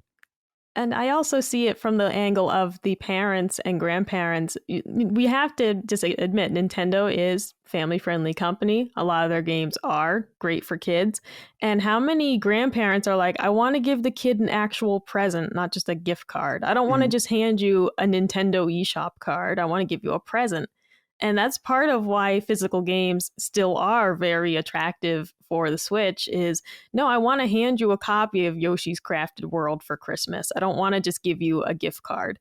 So for people who still enjoy giving actual presents and not just gift cards when they can, that's also a big part of it. Like, there's certainly a lot of parents and grandparents that want to actually wrap something for the child, things like that. Still make Switch attractive because, no, it's not only available digitally, and I can buy a copy of this for little Timmy over here. I think that honestly is a factor worth it for Nintendo as they consider what their next console will be. Yeah. Well, so let's get into, we talked about this a little bit, but I think it's worth getting into a little more. Kai writes in and says, hey, Nintendorks, what do you think the situation will be with physical games on the next Nintendo console? Do you expect to be able to use current cartridges in the system? I imagine a lot of this depends on the path Nintendo takes with the next piece of hardware. It's another home console / handheld hybrid, Switch 2, that I imagine it's safe to say there will be backwards compatibility. Thanks, and have a great day. This is something, we've been talking about this. Like, is it possible that the Nintendo Switch uses the same cartridges, or they have precedent of using very similar cartridges with between the DS and the 3DS, right? Yeah. They're practically the same cartridge, but the 3DS has that tiny little tab on the top, right? So part of me wonders if they know that they're not quite ready to switch over fully, but they want to kind of start that in that direction maybe. But I don't know, they also bring up the retail space too being super important to them. I don't think that many Switch games are limited yet by the cartridge, because I think those cartridges can go up to at least 64. They might even have a 120 gig cartridge for Switch that's really expensive. I know they go up to at least 64. The issue is a lot of times developers not willing to pay for the higher Switch, the higher card. So that's why you get a lot of games where it's a smaller card and it requires a download or something like that, right? So do you guys think, like, Gene, do you think Nintendo will hold on to these cards for one more generation? Or is it possible that we're going to see a classic, like, out with the old, in with the new, except for your account? We'll probably see an out with the old, in with the new. I mean, look at what happened with the 3DS and the DS and the Game Boy Advance and everything. It's all different cards, whatever. They had to make their own. Again, they had to make their own slot for the Game Boy Advance for that. So it seems like Nintendo really has no love for actual formats, and they're willing to change it up. Yeah, I think I would not be surprised if there's some weird, crazy new format that happens. It probably won't even be a CD or a DVD or a Blu-ray again. There'll probably be some other kind of card that we have to deal with. Yeah. Micah, how are you feeling about this? Because I know you're also a big physical collector, and I just there's a lot of, this is a thing that comes up on Sacred Symbols a lot, about not just physical, but this idea of everything you buy now is going to be available forever. This is something Colin and I debate about a lot. And I don't trust any company that I think that there is a financial reason to say, you guys will be bad and complain when we say it's not backwards compatible, and eventually there's some kind of break off, but it's not going to stop you. It's not going to stop anything. It's going to, in fact, because you don't have your old games, you're going to be looking for more games to buy on the new system. So where are you at with this? Yeah, I'm really torn. I think I'm with Gene, where what I actually realistically expect is that there will be a new format for the games. I think they will stick with physical games at least one more generation. I hope that, as you mentioned, Dustin, I hope that even if there is a new like format, that it will be backwards compatible with the old cartridges, because we did see that on DS to 3DS. I'm gonna hold out hope for that, but I'm not really expecting it. That's kind of my wish, because I do think that they have to also consider the consumer and look at the current economy. Not to make this an economics show, but there are certainly a lot of parents out there who are going to be like, you have this big stack of games and you can't do anything with them. Like, I do think that is a factor in the current landscape of this post-pandemic world where some industries haven't quite bounced back yet. It's worth looking at. And so I hope that even if they do a new format for physical games, that you'll still be able to play your old cartridges, but I honestly don't expect it. Like, that's my wish list for a new Switch. And I'm honestly not sure what to expect, what direction they'll go in. As people speculate, maybe it won't even be a hybrid console anymore, and that would like severely disappoint me, because I do really love the functionality of TV to handheld. I don't think they can go back on that now. That's the thing. Like, you have the Switch Lite for the people who want handheld only, and I really do love the functionality of, I'll be downstairs playing the Switch on the main TV. Colin will say, "Hey, can I play the PS5?" Absolutely. I just pick it up and I'm playing again. Mm-hmm. And I don't have to go upstairs to another room. It really does just, it's perfect for people who have multiple gamers in the family, that you're sharing resources essentially. I will be really upset if they either make me choose like handheld only or docked only. In that choice, I would go handheld only. But I'd be really disappointed if I had to actually go through some effort to like, okay, now I want to play it on TV. So then I have to go to the other, console and put it on the TV. So I'm really hoping they stick with what we currently have, just more powerful is I what would be I want to shocked see if from it. I'd be shocked if Nintendo decides to just give up the handheld market, because that's what they'd be doing if they remove the dock accessory handheld aspect of it, because they own the handheld market totally. Oh yeah. And they love selling a bunch in Asia. And look at the recent sales in Japan. The Switch is still outselling the PS5 like crazy, Mm-hmm. and that's because Absolutely. Japanese players don't like to be hooked onto a console in the living room. The Asian players love having mobile games. That's it, you know. Yeah, absolutely. It's I think I like I said, I think that that's a lock for it to be mobile. It's just for me. I wonder. Part of me wonders when I'm in my deep speculation mode, thinking about what if the next Switch they try to get rid of cartridges, or if they have a different cartridge. If there's something where that's like each Nintendo Switch cartridge has some kind of unique thing or unique code or whatever in order to redeem Club Nintendo points on it. So Mm. part of me wonders, is there something where you go on your original Switch and you click like redeem on account, and then that game is only playable on your account and that Switch or something going forward, and it's locked out of others. But there would be ways around that if you played a Nintendo Switch offline, but there's no way they would put this much effort into it. But I've just thought, like, what are the possibilities of like migrating your physical stuff, if forced to a digital world? Because I know, remember when before Xbox One came out, there was something there where they were talking about like your digital, your disc, there would still be physical games, but they would be locked onto your account or something like that. There was all Yes. kinds of weird stuff. So that's floating out there. I don't like it, but it certainly feels like the inevitable future at some point. Yeah, you've So, just reminded me though, because I believe it was that E3 was the one where then PlayStation went and they were like, you want to see how to share your games on PS4? And they were just like, here you go, Bob. And just hand the guy the game. It's like, yep. you've just shared your game, because they just had the opportunity to be like, oh, we're definitely not doing that with all that, locked to your account shit. Never mind. Oh If they yeah, had any thought of doing it, they were like, no. That was just one of those moments, though, that was like, oh my God, they got him. yeah. That's a 10. When we did our Sacred Symbols Plus of top E3 moments for Sony, that was very high. That whole E3 was amazing. But Yeah, that was something to watch. I mean, as a primary Xbox fan at that time, woof, that was a tough one. yeah. All right, guys, let's move on to number 2. Both 2 and 3 are pretty short, but they are funny, or at least this one's funny nonetheless. The reviews are out for Everybody 1-2 Switch, and this is a game. This game has gotten a lot of focus on this show, and I gotta admit, I said I would buy it, and I just forgot it existed until I was putting the show notes together.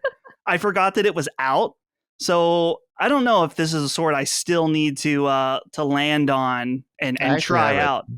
What's I that? actually got it. You got it. Okay. Yeah. Well, hold that I thought haven't for a played it. I second. haven't played it at all. I haven't touched it at all. Oh, okay. Okay. I Good. just got it. So So the reviews are out. It has a 60 average on OpenCritic, and I brought 2 quotes. it's not bad. It's better than Redfall, right?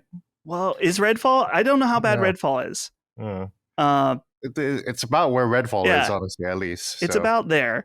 So I brought 2 quotes. IGN's Ty Guy Travis, who I've seen on Twitter quite a bit, he says 4 out of 10. His quote says, "Everybody 1-2 Switch is a paltry, unoriginal party game.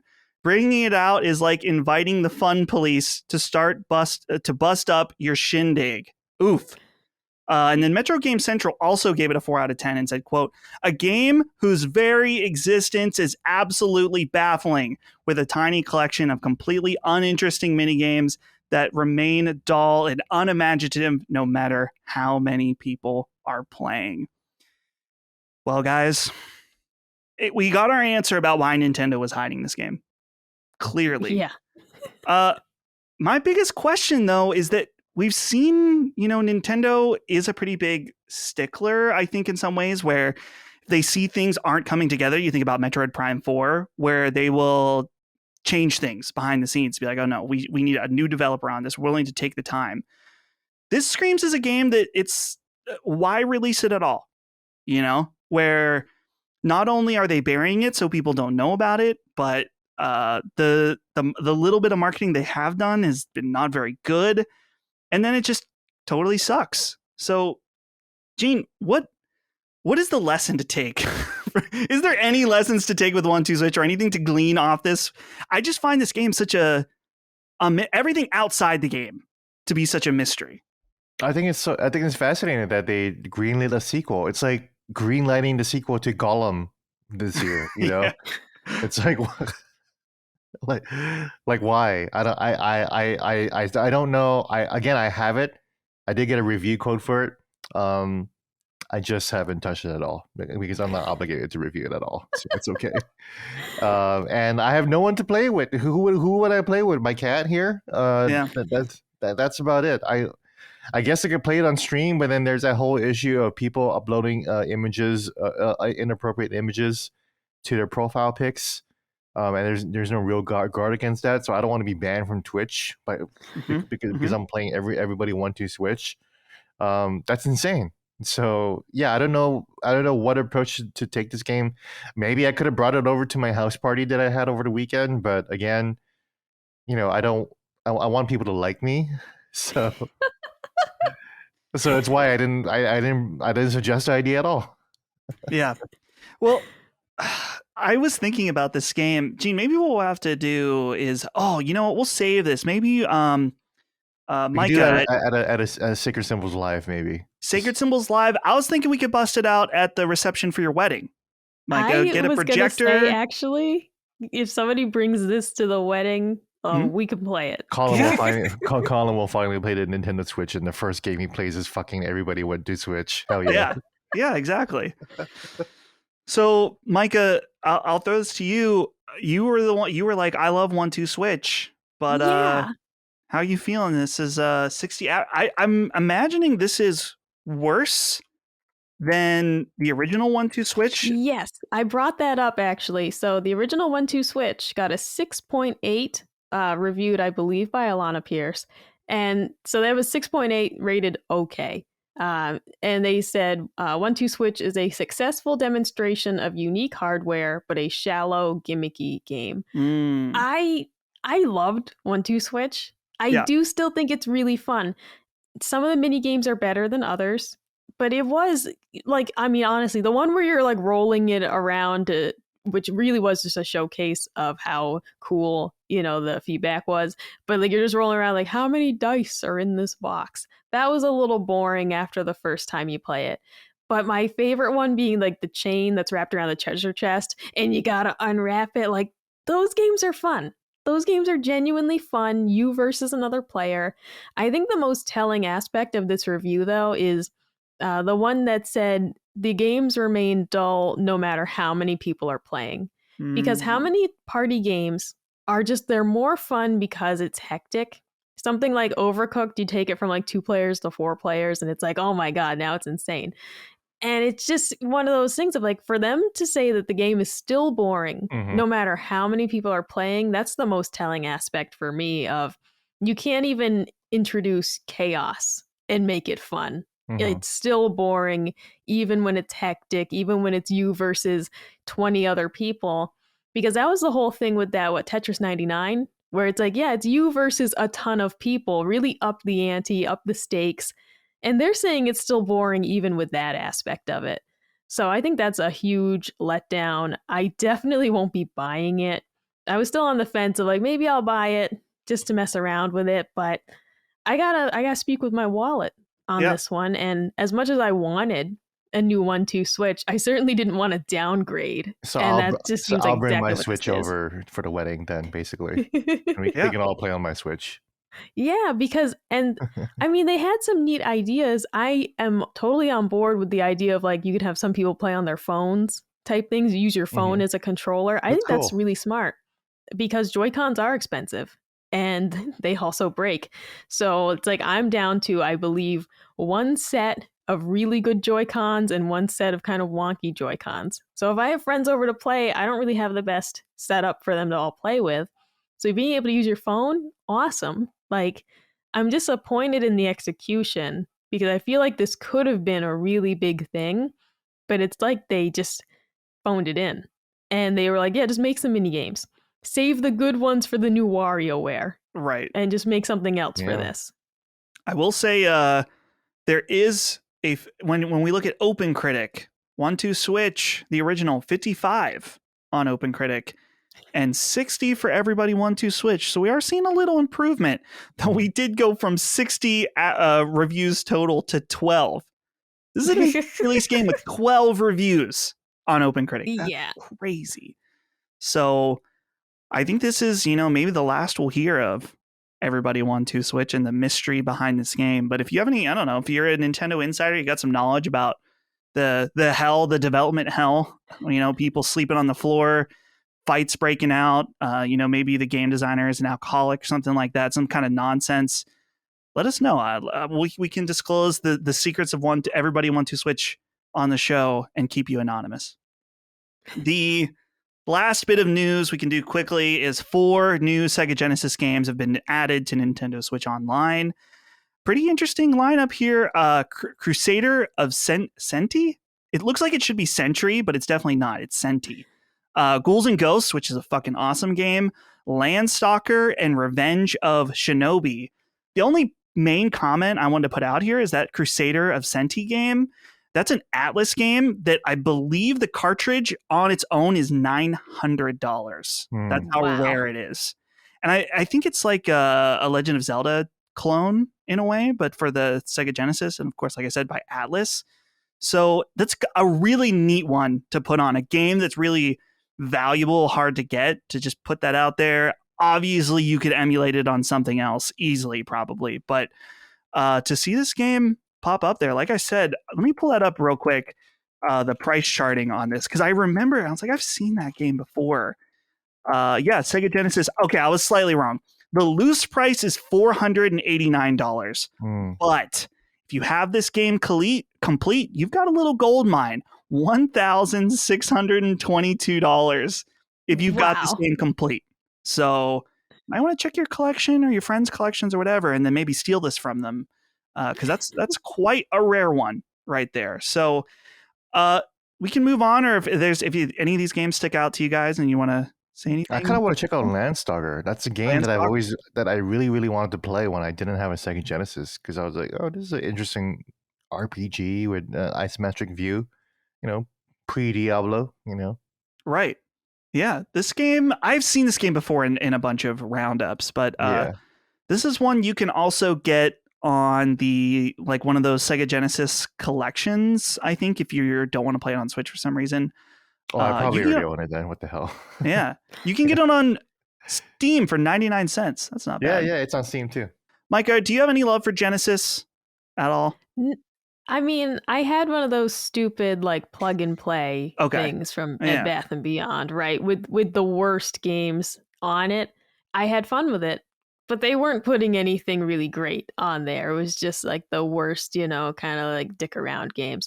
But this does interest me to kind of realize, yeah, I have such a blind spot for that console. It's not something I owned. It's not something any of my friends had. I had a friend who had a PlayStation. I had a friend who had N64. That was it.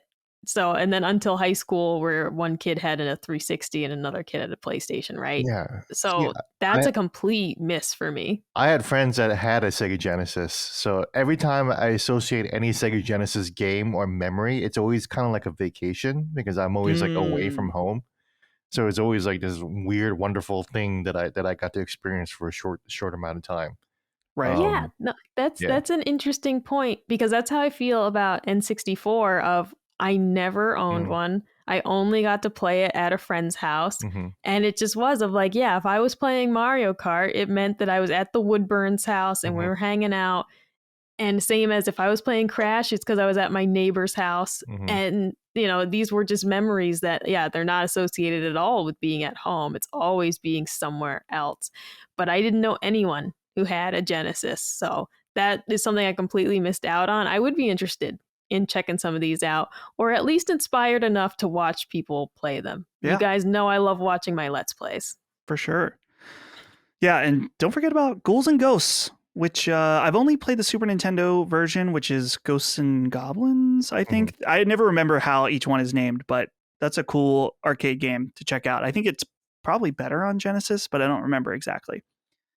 Guys, I got 5 quickies for you, and I'm going to read most of them just straight, but this was a special request, this first one that I will throw over to Micah. There are Mario Oreos available now. You can get them. There are 16 designs that are randomly placed in each pack.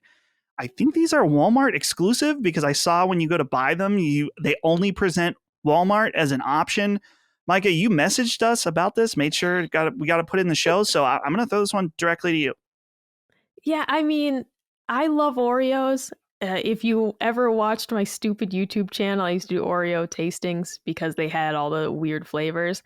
But this is just weird because it's like collect them all. And it's like, what do you mean collect them? It's food. It expires, not quickly. They're Oreos. They're not real food, but it's such a weird thing. It's not like you're collecting box tops or like a toy in the bag type thing. It's like, no, like collect the cookies. And it's like, I'm sure that's just going to drive parents crazy because they're going to have their kid be like, we have to get them all. And they're going to buy several packages of them. The kid's going to be laying them out on the table. Like, we didn't get Peach. But it's also like, eat them.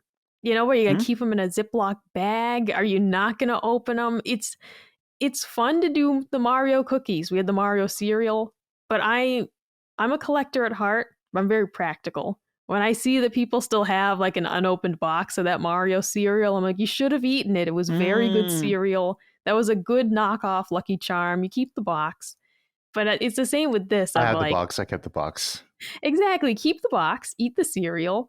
But I don't know, to be like, oh, collect them all. And it's like, they're cookies. You don't collect these. Yeah. It would have been different if they put like a toy in each box. But I don't know. I was excited when I saw this because I love Oreos. But the reality is that I'll just buy regular Oreos and save myself the stress, right? Oh, yeah. Definitely could be a little stress. I remember when they did the Pokemon ones, there were people trying to get the Mew Oreo that was rare or something. People were flipping them on eBay and stuff. So that's the thing. You're going to see people selling these cookies on eBay. They're going to arrive crumbled. I mean, it's really stupid to actually try and collect it. Like, it's food. Please don't lose your minds over this. Just eat them. Like, look at each picture, say, oh, I got Bowser. That's fun. And just eat them, please, for God's sake. Yeah, just eat them. Don't worry about it. You don't need to be collecting all these cookies. It's okay. Your collector cred will remain intact for these. Moving on, Mario Kart 8 Booster Course Pass Wave 5 is going to be out on July 12th, which is right after this podcast releases for our patrons. A bunch of new courses, but I think most importantly, there's new characters being added, and that's Birdo, Petey Piranha, Wiggler, and Kamek. So if you have a soft spot for Wiggler, you'll be able to play as him in the new Mario Kart 8 update. The Mario movie is going to release on Peacock. If you, for some reason, have that service, maybe you're getting ready for Twisted Metal and you just had to pre-subscribe early to that. It's going to be available August 3rd. All those millions waiting for Twisted Metal to start. Yeah, it's, they're just... I am, so, Yeah, they're just getting those accounts ready. So you'll be able to watch the Mario movie early on there, August 3rd. Throw this in here. We're going to be talking about this company a little bit in a minute, but Monolith Soft said they've doubled their profits in fiscal year 2023, doing successful both with Xenoblade Chronicles 3, the DLC, and also lending a hand in the development of Zelda Tears of the Kingdom. So good to see them doing well. And then last but not least, I almost wrote this up as a news item, but there's really not a lot to say, and that is some of you may have seen this story. A Splatoon fan specifically bought enough Nintendo shares that they'd be able to ask questions at a shareholding meeting and simply asked the Nintendo president about the lack of male poses in Splatoon. And that's all he had to say to eventually, I think the Nintendo president cut him off and said, your question's too long, and they moved on. Is this a based move to specifically buy enough Nintendo shares to directly complain about a game? I don't know. This feels like a true gamer moment to me. But It's a little insane, for sure. it's a little unhinged, but I kind of respect it. I have to respect it, though. I have to respect it. That is taking shit posting to the extreme. And that's just taking it extremely seriously. So it's like, yeah, I got to respect it. It's insane, but I respect the insanity. It's not like he could have thrown a brick through his house with a message, like more poses for male characters in Splatoon. He could have done all kind of hinge shit. No, he took the legal route. He bought the shares, presented himself at the meeting and said, hey, you know, Micah, how do you feel about this? It's literally an episode of Agretzko. I don't know if you guys have seen that show. There's a whole thing where, you know, Agretzko is part of a band and there's this like unhinged fan who, I don't know, you think you bought like a ticket to talk to her for like 5 minutes and the guy bought enough tickets to just berate her for like an hour. And that's all I can think of is just imagine what these people are thinking of, like, who's this guy off the street? He's just talking to us about the actual gameplay. Like, he's not talking to us about economics or anything. He's like, where are the poses? And the best part is that these guys probably just like, what are you talking about? Like, they probably aren't knee deep in Splatoon in that regard to even know what the hell he's talking about. Honestly, I didn't even know that there were a lack of male poses until I just heard this question a couple I wouldn't have known either. And I was like, you know what? He's right, though. You know? Yeah. So, quite the move here. Shout out to that guy. I don't recommend doing that. But hey, hopefully his Nintendo shares go up. But we shall see. Guys, let's get into what we've been playing. I'll make mine brief. I'll be honest, haven't been playing any Nintendo stuff for the past 2 weeks because I'm still playing Final Fantasy 16. I was away in Virginia for a week. I was in Philadelphia for a weekend. So I've been not really doing all that much gaming, period. I kind of want to hear how what you're thinking about Final Fantasy 16. Because this episode is coming out soon. So it's like, you know, let's get some updated thoughts. I love it. I think it's absolutely fantastic. I think the story is fucking awesome. I love Clive. Anytime I see Clive, I feel good seeing him. I'm like, damn, Clive, you're, you know, this stoic kind of gruff guy, but you're nice at the same time. He's a very nice man. I really like Clive. He's great. I'm starting to understand some of the complaints a bit more. I gotta say, I'm not gonna be one of those guys who's like, this isn't Final Fantasy, but I do wish it had a little bit more RPG. Yeah. Do it. In fact, there's almost no RPG. There's to this almost game. nothing in there. No. Yeah. So I'm kind of finding to be a little disappointing. I will say too, the performance as I continue to play seems to only get worse in certain big areas. So that's a bit of a disappointment as well. But the problem, well, not the problem. I'll have to ask you afterwards, Gene. I don't know how far I am into this game. I'm concerned that I'm not even halfway yet. So, and we're trying to do a spoiler cast for Sacred Symbols. So I'm really trying to focus in and just play that.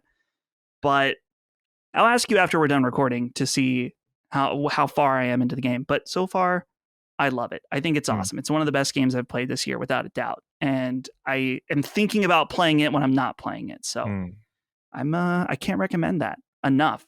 I will say on the Switch side, I have, I'll throw this in here right now. This is from Felix Johnson. I want to acknowledge this. He says, Morning Weebs. Any of you interested in checking out the Danganronpa team's newest game, Master Detective Archives Raincode? Right now, this is my current game of the year, and I've played all the heavy hitters. Keep up the good work. Felix, I have this game pre-ordered. I pre-ordered it last night. Initially, I was going to buy it digitally, and then so I could be able to talk about it on the show. But I decided I didn't want to do that. I want the physical copy, even though it's sold out. Amazon said they will be restocking it, but I'm hearing a lot of really great things about this game. So I love Danganronpa. I will be checking out Master Detective Archives Raincode. But Mike, I'll throw this to you now. You're still chugging along, it seems like, pretty good on Xenoblade Chronicles Definitive Edition. Yes, and so I think I'm finally at the end of the game. I'm on chapter 17. I have been playing for 68 hours, Wow. and I'm pretty sure that I'm nearing the end. Yeah. My only complaint at this point in time is the story's getting better and better. The story is fantastic. There are some really dark elements to this story that I wasn't expecting. I'm glad Colin will never play it, because I was able to just talk candidly with him about, like, you wouldn't believe what's happening in this game, because it's really shocking. So I won't mention any of that here, but the only disappointment I have is the structure of the game changes a lot towards the end. And It let me does. say, like, the first 75%, there are side quests out your ass. All right. And you can stay leveled up so that so long as you do all the side missions, you're going to be at the right level for the boss fight later. They really just stopped giving them to you for the last like 20-25% of the game. And now I'm stuck grinding levels because like I will fight all the bosses in the dungeon on the way to the boss. I'm still 3 levels under where I should be. And this game is, you really can't cheese it very easily and be like, well, I'm several levels under the boss, but I can figure it out. It's like, you really can't. They just do so much damage that you really can't finesse your way out of this. You have to just actually be a higher level so your defense is better, or, find better gear. A lot of that is dropped by enemies and not purchased at a store, for example. So my biggest complaint is just that I'm spending a lot of time grinding levels, which is fine. Gives me time to listen to some podcasts I wanted to catch up on. But I just felt like the game was much more engaging earlier on, when they gave me a ton of side missions, an excessive number of side missions. But at least it kept me honest and kept me on track the whole game. Now I'm at the point where, well, I've done all the side missions. They're not giving me any more. And I just have to go back to other areas of the game, because the enemies in the current area are lower level than ones in previous areas for one section. So I find myself traveling backwards to a place I've already spent much time in. But other than that, I'm still enjoying it a lot. And I mean, it's just a fantastic game. I'm excited, though, to finally be towards the end of it. 68 hours is a long time. So as much as I've been enjoying the experience, I also really want to play Final Fantasy 16. I have done very well to avoid spoilers while Colin is playing it. He's been playing like with headphones on out of courtesy, but there's a temptation to look at the TV and see what he's doing. So I am really excited to jump into that. And I also want to mention, I did play the Pikmin 4 demo. Hold up one sec. Keenan Delaney, I was gonna throw this over to you. Hi, Punching Up crew. Did any of you check out the Pikmin 4 demo? If so, what are your impressions? It was quite the meaty demo with lots of things to explore. As soon as I finished it, I immediately pre-ordered the full game. Will any of you be playing it when it comes out later this month? So happy LSM finally has a Nintendo podcast. Keep it up. Micah, I know you played this demo. Take it away. It was so good. Okay, it was so good that I had already pre-ordered the game, but what I did was I went and ordered Pikmin 3 Deluxe for the Switch, because I said I don't want to wait 3 weeks to play this. Now, I ended up not having time to start that yet, but I'm going to start it probably this week, because I do just want something a little less heavy than Xenoblade to play on the side. I need to finish that game. It will be done before we reconvene, but the Pikmin 4 demo was great. I took a couple notes. The one thing I'll say was I was a little like cold on it at first, because the tutorial is so heavy-handed in the beginning, and that truly makes it feel like a kid's game. Yeah. But once it opens up and they give you just complete freedom, it is fantastic. It's a cozy game like Animal Crossing. It's relaxing in the way that you just play at your own pace. They unlock a section of the world and you go hang out, you go, solve your little puzzles. I'm not a puzzle gamer, but I'm loving this. The puzzles are, challenging enough to make you think, not challenging enough that I need like a guide to do them. But once you get past the tutorial, I was hooked. I was at first feeling like, man, I don't know about this, but I played it. I loved it so much. I actually dreamed about the game. Like after playing the demo, like I couldn't stop thinking about it. And that's when I was like, I have to order Pikmin 3. I need more. I will say I usually don't complete demos. I completed this one because I just didn't want to put it down. And I usually don't carry over my saves from the demo, like Octopath Traveler. I didn't. This one I will because of the tutorial. I don't want to go through that again. The tutorial was really heavy-handed, but once you get past that initial, 15 minutes and they open up the whole world to you, it's so much fun. I can't wait to actually play the full game. Yeah, I'm hearing the demo is fantastic. I personally, like I said, I've been really focused on trying to play Final Fantasy 16 in order to not get behind, but I heard the demo is awesome, and Holly is talking about it all the time. She's so excited for Yeah, Pikmin this 4. So, but I'm glad to hear you're a believer now. You're a Pikmin fan. Well, the other thing too with this game is that it really has, and I just mean this in terms of how you can approach it, it has that like Animal Crossing or Harvest Moon quality where this is a game you could play for 15 minutes a day and just chip away at it because the game has like a day-night cycle. And so you really could just play this for 20 minutes. You don't have to feel like you have to commit to an hour-long gameplay session. Like I feel disappointed, for example, if I sit down to play Xenoblade Chronicles and I only have a half hour to play it, it doesn't feel like I can get very much done in a half hour. Right. But with Pikmin, you could, play this for 20 minutes, get quite a bit done in the game. And it's just that quality of, Animal Crossing or Harvest Moon where you don't feel pressured, you don't feel disappointed if you don't get to play it as much. You could slowly chip away at this game, and this could be, your bedtime game, for example, or your commute game if you have a, 20-minute train ride or something. It's just very approachable that way, especially if you're new to it like I am, to realize, oh yeah, this is something I can play alongside Final Fantasy 16. Maybe Yeah. Colin's using the PlayStation, that's fine. I'll play this one.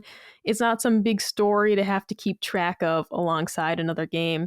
Because I used to play 3 games at a time. That was my standard. I'd always have a game going on Xbox, PlayStation, and Switch.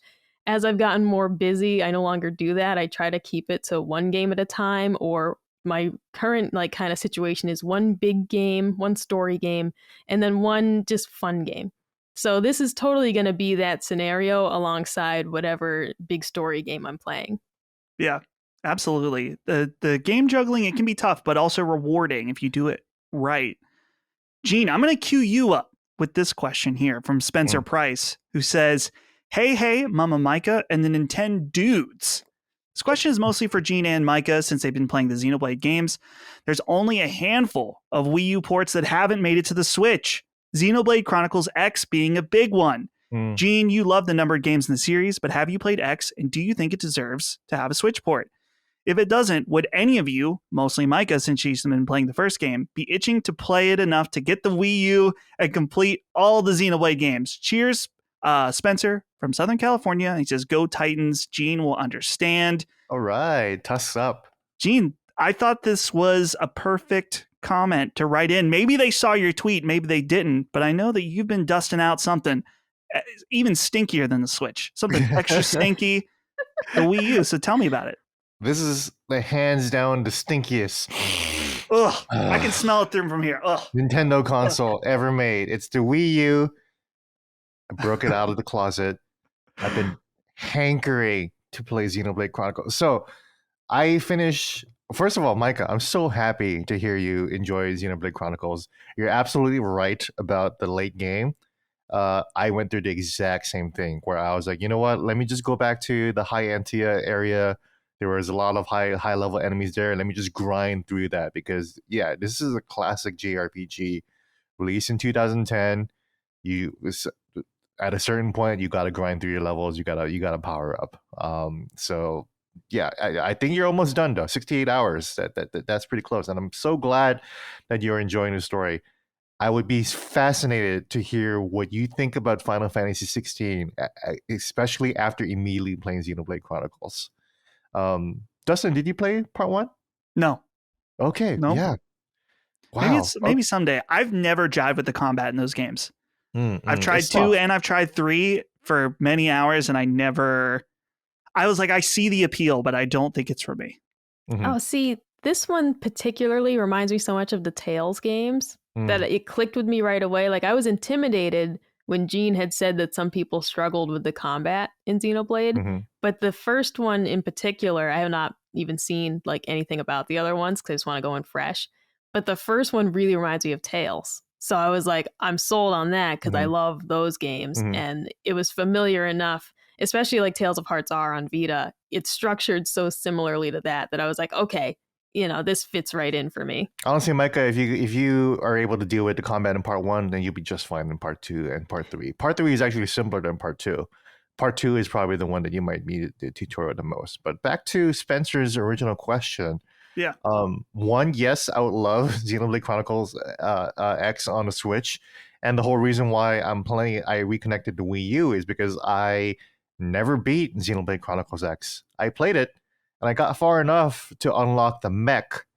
So if you don't know, Xenoblade Chronicles is the only Xenoblade game where you actually get traversal mechanics, but not only that, the traversal is a mech that can transform either into a car or later in the late chapter, the second to last chapter, it can fly. So basically, it's a world that's bigger than Breath of the Wild, bigger than both Xenoblade Chronicles games put together. It's a seamless world that has no loading, even when you go in between like the town area and into the to the outer world. It's incredible. Like even Final Fantasy 14. Well, Final Fantasy 14 is also seamless too. So it's a little bit like an MMO where you just kind of like floating in and out of like areas, and yeah, you fly a mech in it. So the only thing is that like you only have one save on the Wii. Well, the only version, the Wii U version. So I had to delete my old save where I had the mech in it because I don't know. I tried to play it again, and I was like, I do not know how to play this game again. So I have no trouble.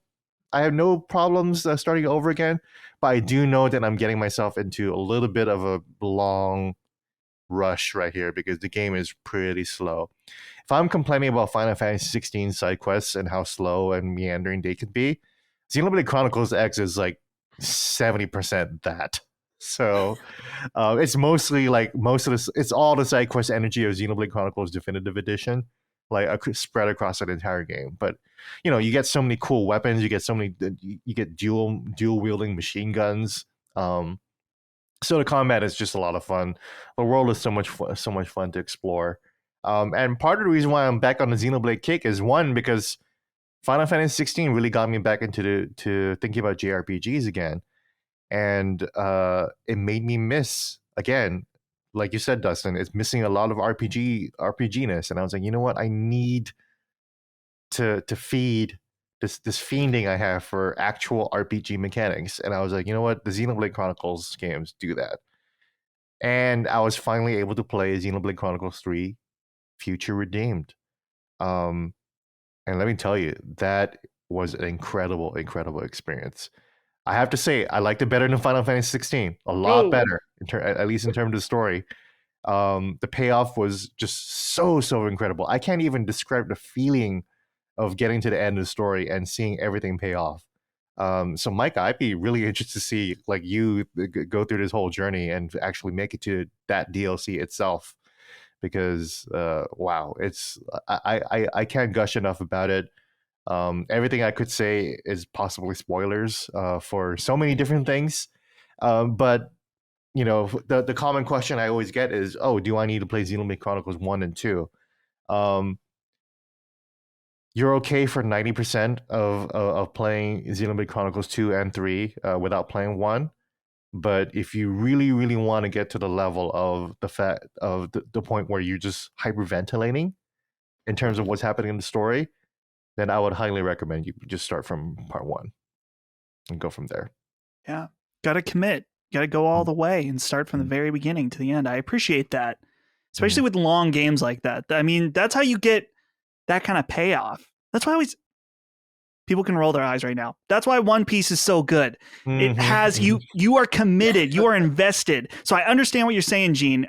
I mean, it's not just One Piece. Something like the ending of Kingdom Hearts 3, as silly as it is at points, it's so effective because it's like, man, I've been playing this since I was in fucking second grade. Yeah. I'm playing all these games. So that's one of the beautiful things about long games or long running series, is that you can have those moments of build up that lead to ecstasy. I mean, let's just say Yeah, and what it that's the is. thing about Final Fantasy is that you don't really get that. Like you definitely don't get that in 16. You might get that in Final Fantasy 7 remake.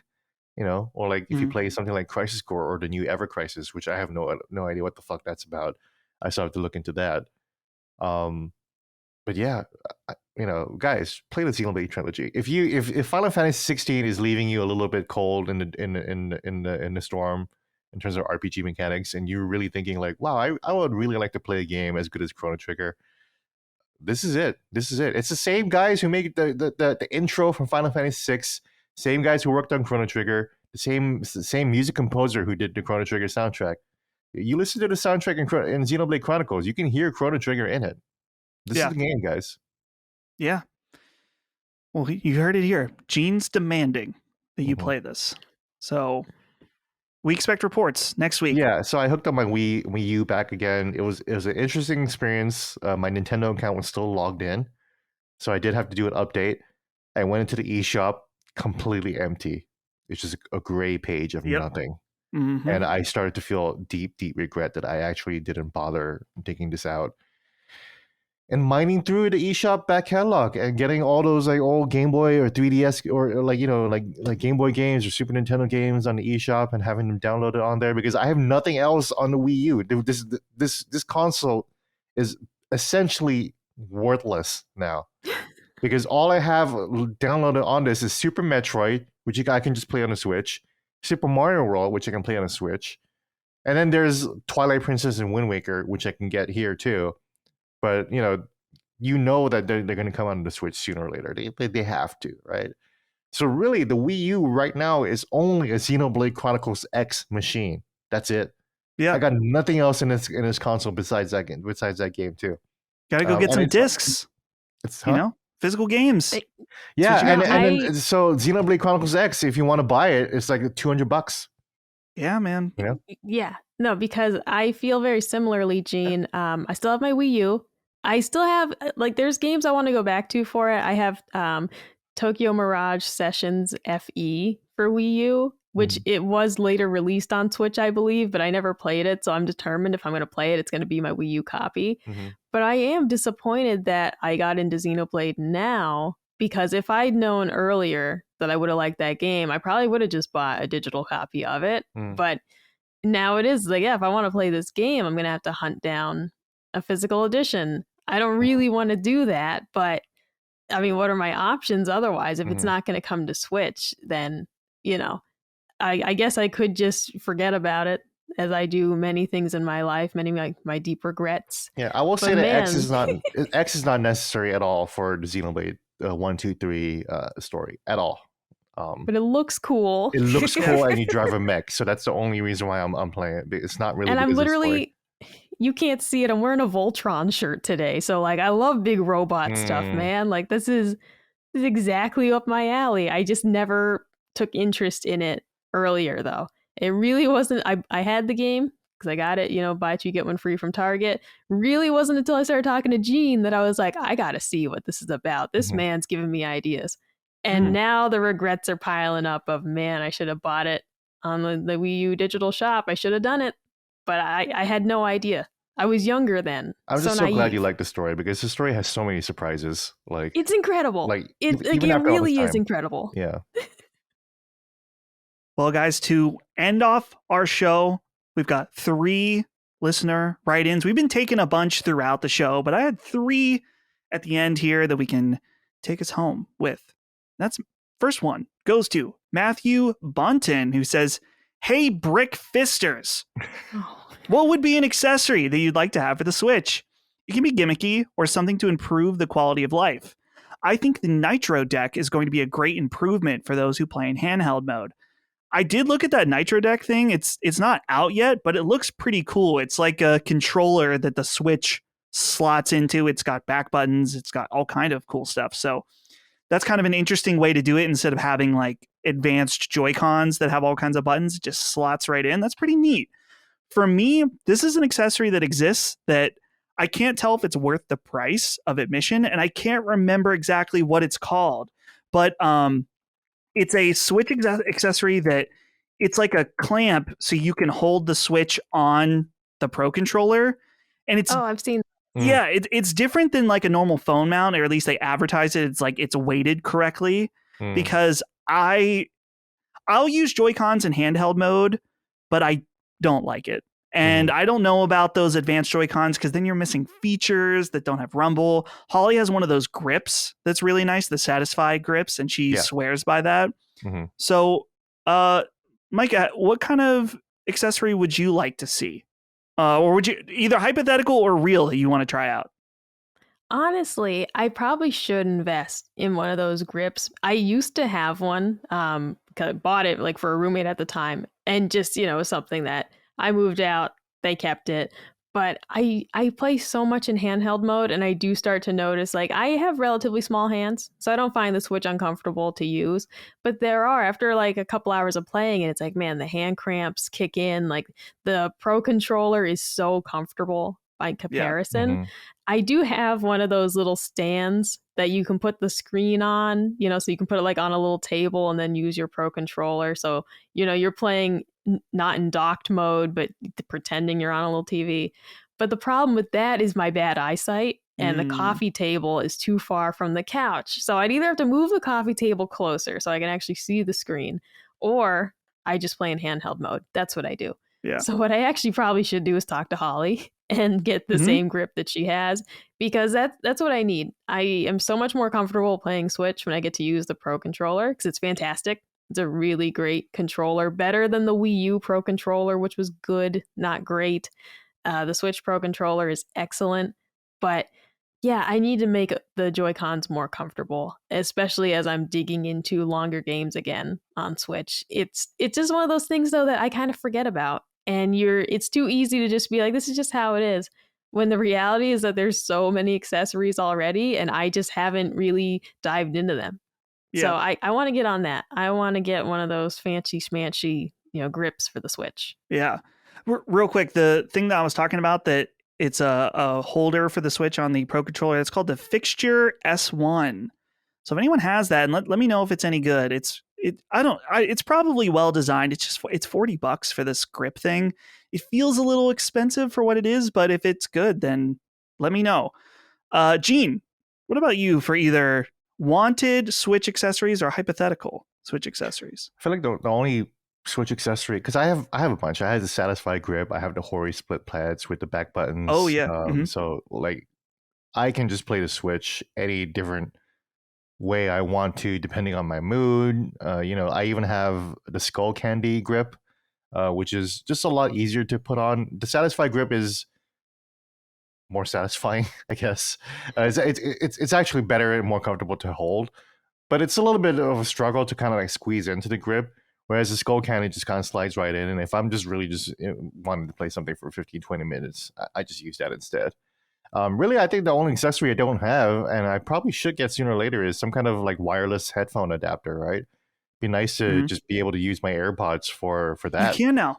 You know? Oh, you can? They updated Oh that yeah. kind of Oh, that's right. silently. That's right. They did update it. Okay. Well, Yeah. There are weird limitations though, like you can't use the Joy-Cons unclipped or something when you're using yeah. it because it uses the same Bluetooth or something. But Right. I think it um, limits you to 2 devices at a time. yeah, Okay. Gene, it's not surprising that you didn't. It was low key when they're like, "Oh yeah, this feature that should have been here when the Switch launched. Here we Exactly. are. Yeah.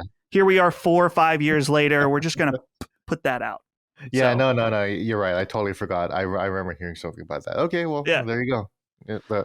I'm a happy Switch man. I don't need anything else. perfect. That's Basically. good. It's good to be satisfied. Themes. Oh That's the yeah. one thing about the Wii U. Like plugging the Wii U back in. The Wii U has so much personality. It has a menu song. It's got all these Mii's running around. It's going bloop bloop bleep bleep whenever you go to different icons. The Switch, by comparison, has no soul in it. It's at least the user interface. And yeah, I'm glad the console is so great, but I do miss the aesthetics of the Wii and the Wii U for sure, and the 3DS too. Yeah, definitely. The Wii U, the not the Wii U, the Switch is just. I've always felt that the Switch themes were boring, or not. It's not even really a theme, but No, whatever it's it not is. even a theme. It's just dark mode or white mode. That's it. Yeah, exactly. David asks a simple question. Who's your favorite character to play as in Mario multiplayer games? This is easy for me. But he's not in all of the options, not in all the different games. But when he is, I'm a Shy Guy, man. I'm always playing as Shy Guy. I love in Mario Kart 8, you can play as the blue Shy Guy in particular. Love him. He's the best. He's my guy. So that's my answer. But Gene, what about you? Who are you playing as? It's always Luigi. Okay. I'm just a huge Luigi fan ever since I was a kid. I was like, this other guy, there's something to him, you know? He's also tall, like I am too. So, you know, I think Luigi is really my self-insert character in the Mario universe. If not him, then it's one of the girls, either Princess Peach or, if at all possible, Princess Daisy, who I like better. Oh, okay. Which is why I'm super excited for Super Mario Wonder, because she'll be playable there. Mm-hmm. And you know, there's a Daisy Cruiser in Mario Kart 8. The booster pack, the pass is coming back too. So, big, you know, it's quite a good time for us Princess Daisy fans out there. You dude, Princess Daisy fans, eating well. You know, I knew. We'll just Daisy leave it fans there. are eating well, you know. Daisy fans eating well. Yeah. Micah, who are you picking? And you know, she also got a little bit of cake in the Mario and Sonic Olympic games too. Oh, you know? She does. She does, right? She does. Yeah, okay. She does. I'm glad you noticed too. Like she's doing the gymnast areas, and like when she's biking, I'm just like, God damn, Princess Daisy. I don't know. Micah, who you picking? So when available, I'm a Waluigi stan. I love Waluigi. Much like Gene, I see myself in Waluigi. Not that I'm tall, but I'm kind of gangly. So like I see myself in his sort of rigid stick bug-like movements. His perpetual anger I find very endearing. So I'm a Waluigi person myself. But you know, when Waluigi's not in a game, Peach. I mean, easy peasy. When I was a kid, we would always fight over who got to play as Peach. So I think now as an adult, Peach is still the default because that was the ultimate as a kid was I got to be Peach in Mario Kart today. So I think Peach is just still like that. That's my favorite character to play as. But Waluigi, big fan. Please put him in Smash Bros. Because then I'll play it again. If they actually put him in, I'll dedicate a lot of time to that game. Because that would be a dream come true. Peach is the Barbie of video games, really, when you think about it, right? I mean, she's iconic, you know. It just is like every kid will be like, man, like I want to play as that one. It's like she's pretty, so pink. I don't know. That carried on into an adulthood. Yeah, absolutely. Last question, guys.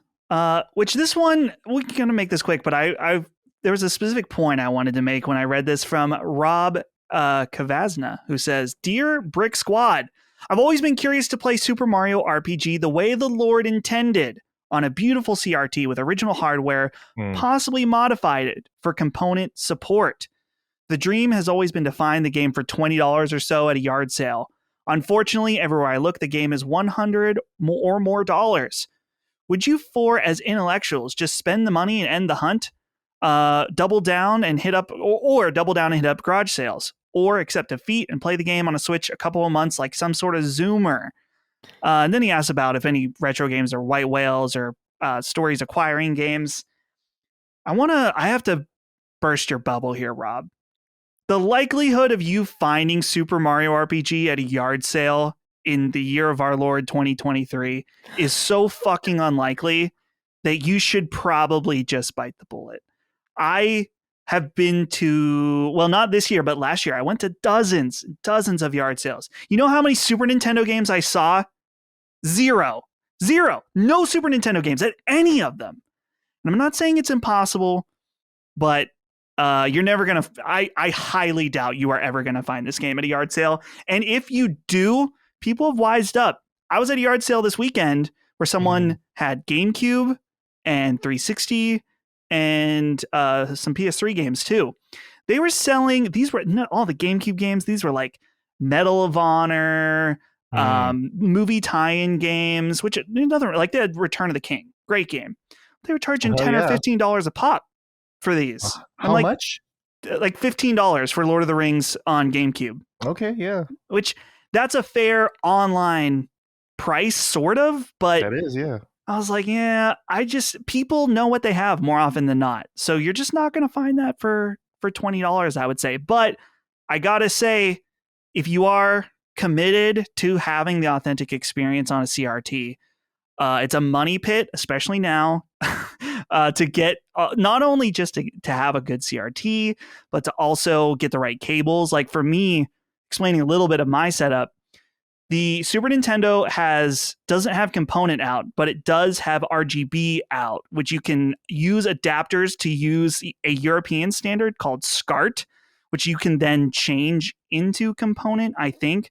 My TV takes RGB, so I had to buy a special SCART adapter.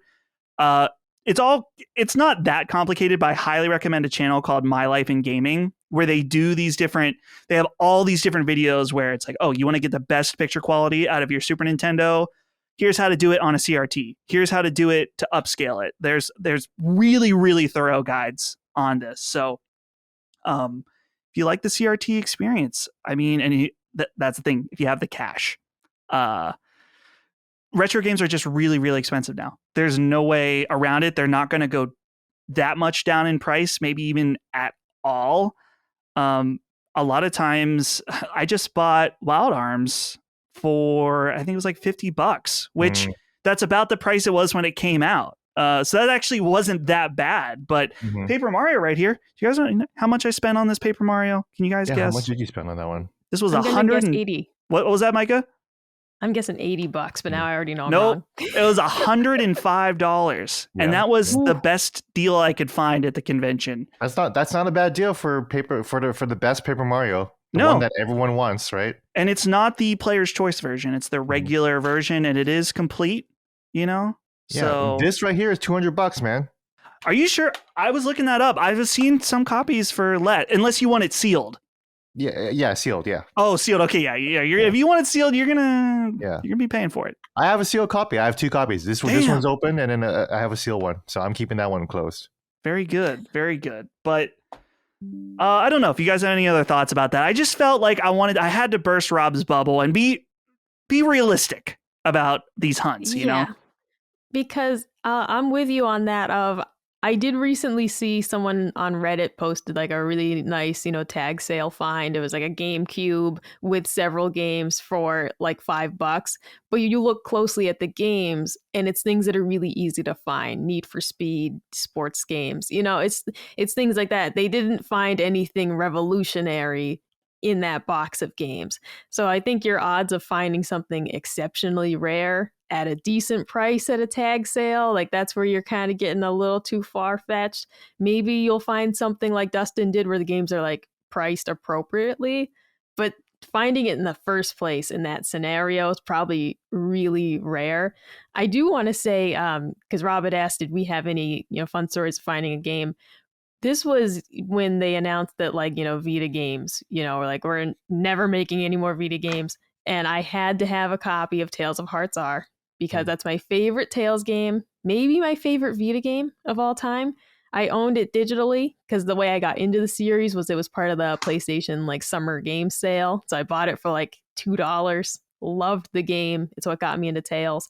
And I just had to have a copy of it. Ended up getting a copy. I think I paid around $90. Most I had ever paid for a game, but I was just desperate for it. I had lost a couple bids on eBay where the game was going into high into the 120s. And I was like, I can't do that. I cannot justify that. But I finally won an auction where it was in the 90s. And so I said, I'll do that. That's fine. That's the most I've spent, I believe, on a game in general, because even my copy, I bought a Japanese copy of Yakuza Ishin a few years ago at PAX. And even that, I think they only had it just for maybe $50. It wasn't anything crazy. So but that's the most I've spent to acquire a game. It was kind of a bad feeling. Once I had the game, I was really happy to add it to my collection, but it was kind of a feel like, man, I should have bought this years ago. I just, I don't know. I didn't want it that badly until they said hey, Vita, dead forever. And that's when I was like, I have to have it. Yeah, it's the collector mindset is tough. I got to keep myself in check when it comes to most expensive games. The most expensive game I think I bought is ironically an amazing deal where I got Klonoa on PS1 and I got it for $200. And Klonoa I think is worth $450. And what's funny is that was at my most moronic because I don't give a fuck about Klonoa. Someone offered to sell it to me for that price. And I thought I will never have the chance to buy this super rare game again for this price. So I should just do it. And I did. So I reeled back after that. I kind of didn't buy anything for a few months. I was like, this is getting out of hand. But collecting is fun. I recommend it if you somewhat. It's one of those things where it's like, I really enjoy collecting. It's fun. Sometimes you spend a lot of money. Sometimes you can get good deals. But it's definitely only a hobby. It's like, there are ways to do it cheaply where you can maybe flip stuff or sell other stuff, but it's a money pit. Yeah, thanks for writing in. Who was that again? Rob. Good luck to you, and just bite the bullet. Buy if you want our Super Mario RPG on Super Nintendo, just buy it. Just do it. If you got the cash, go for it. And that's it for this episode.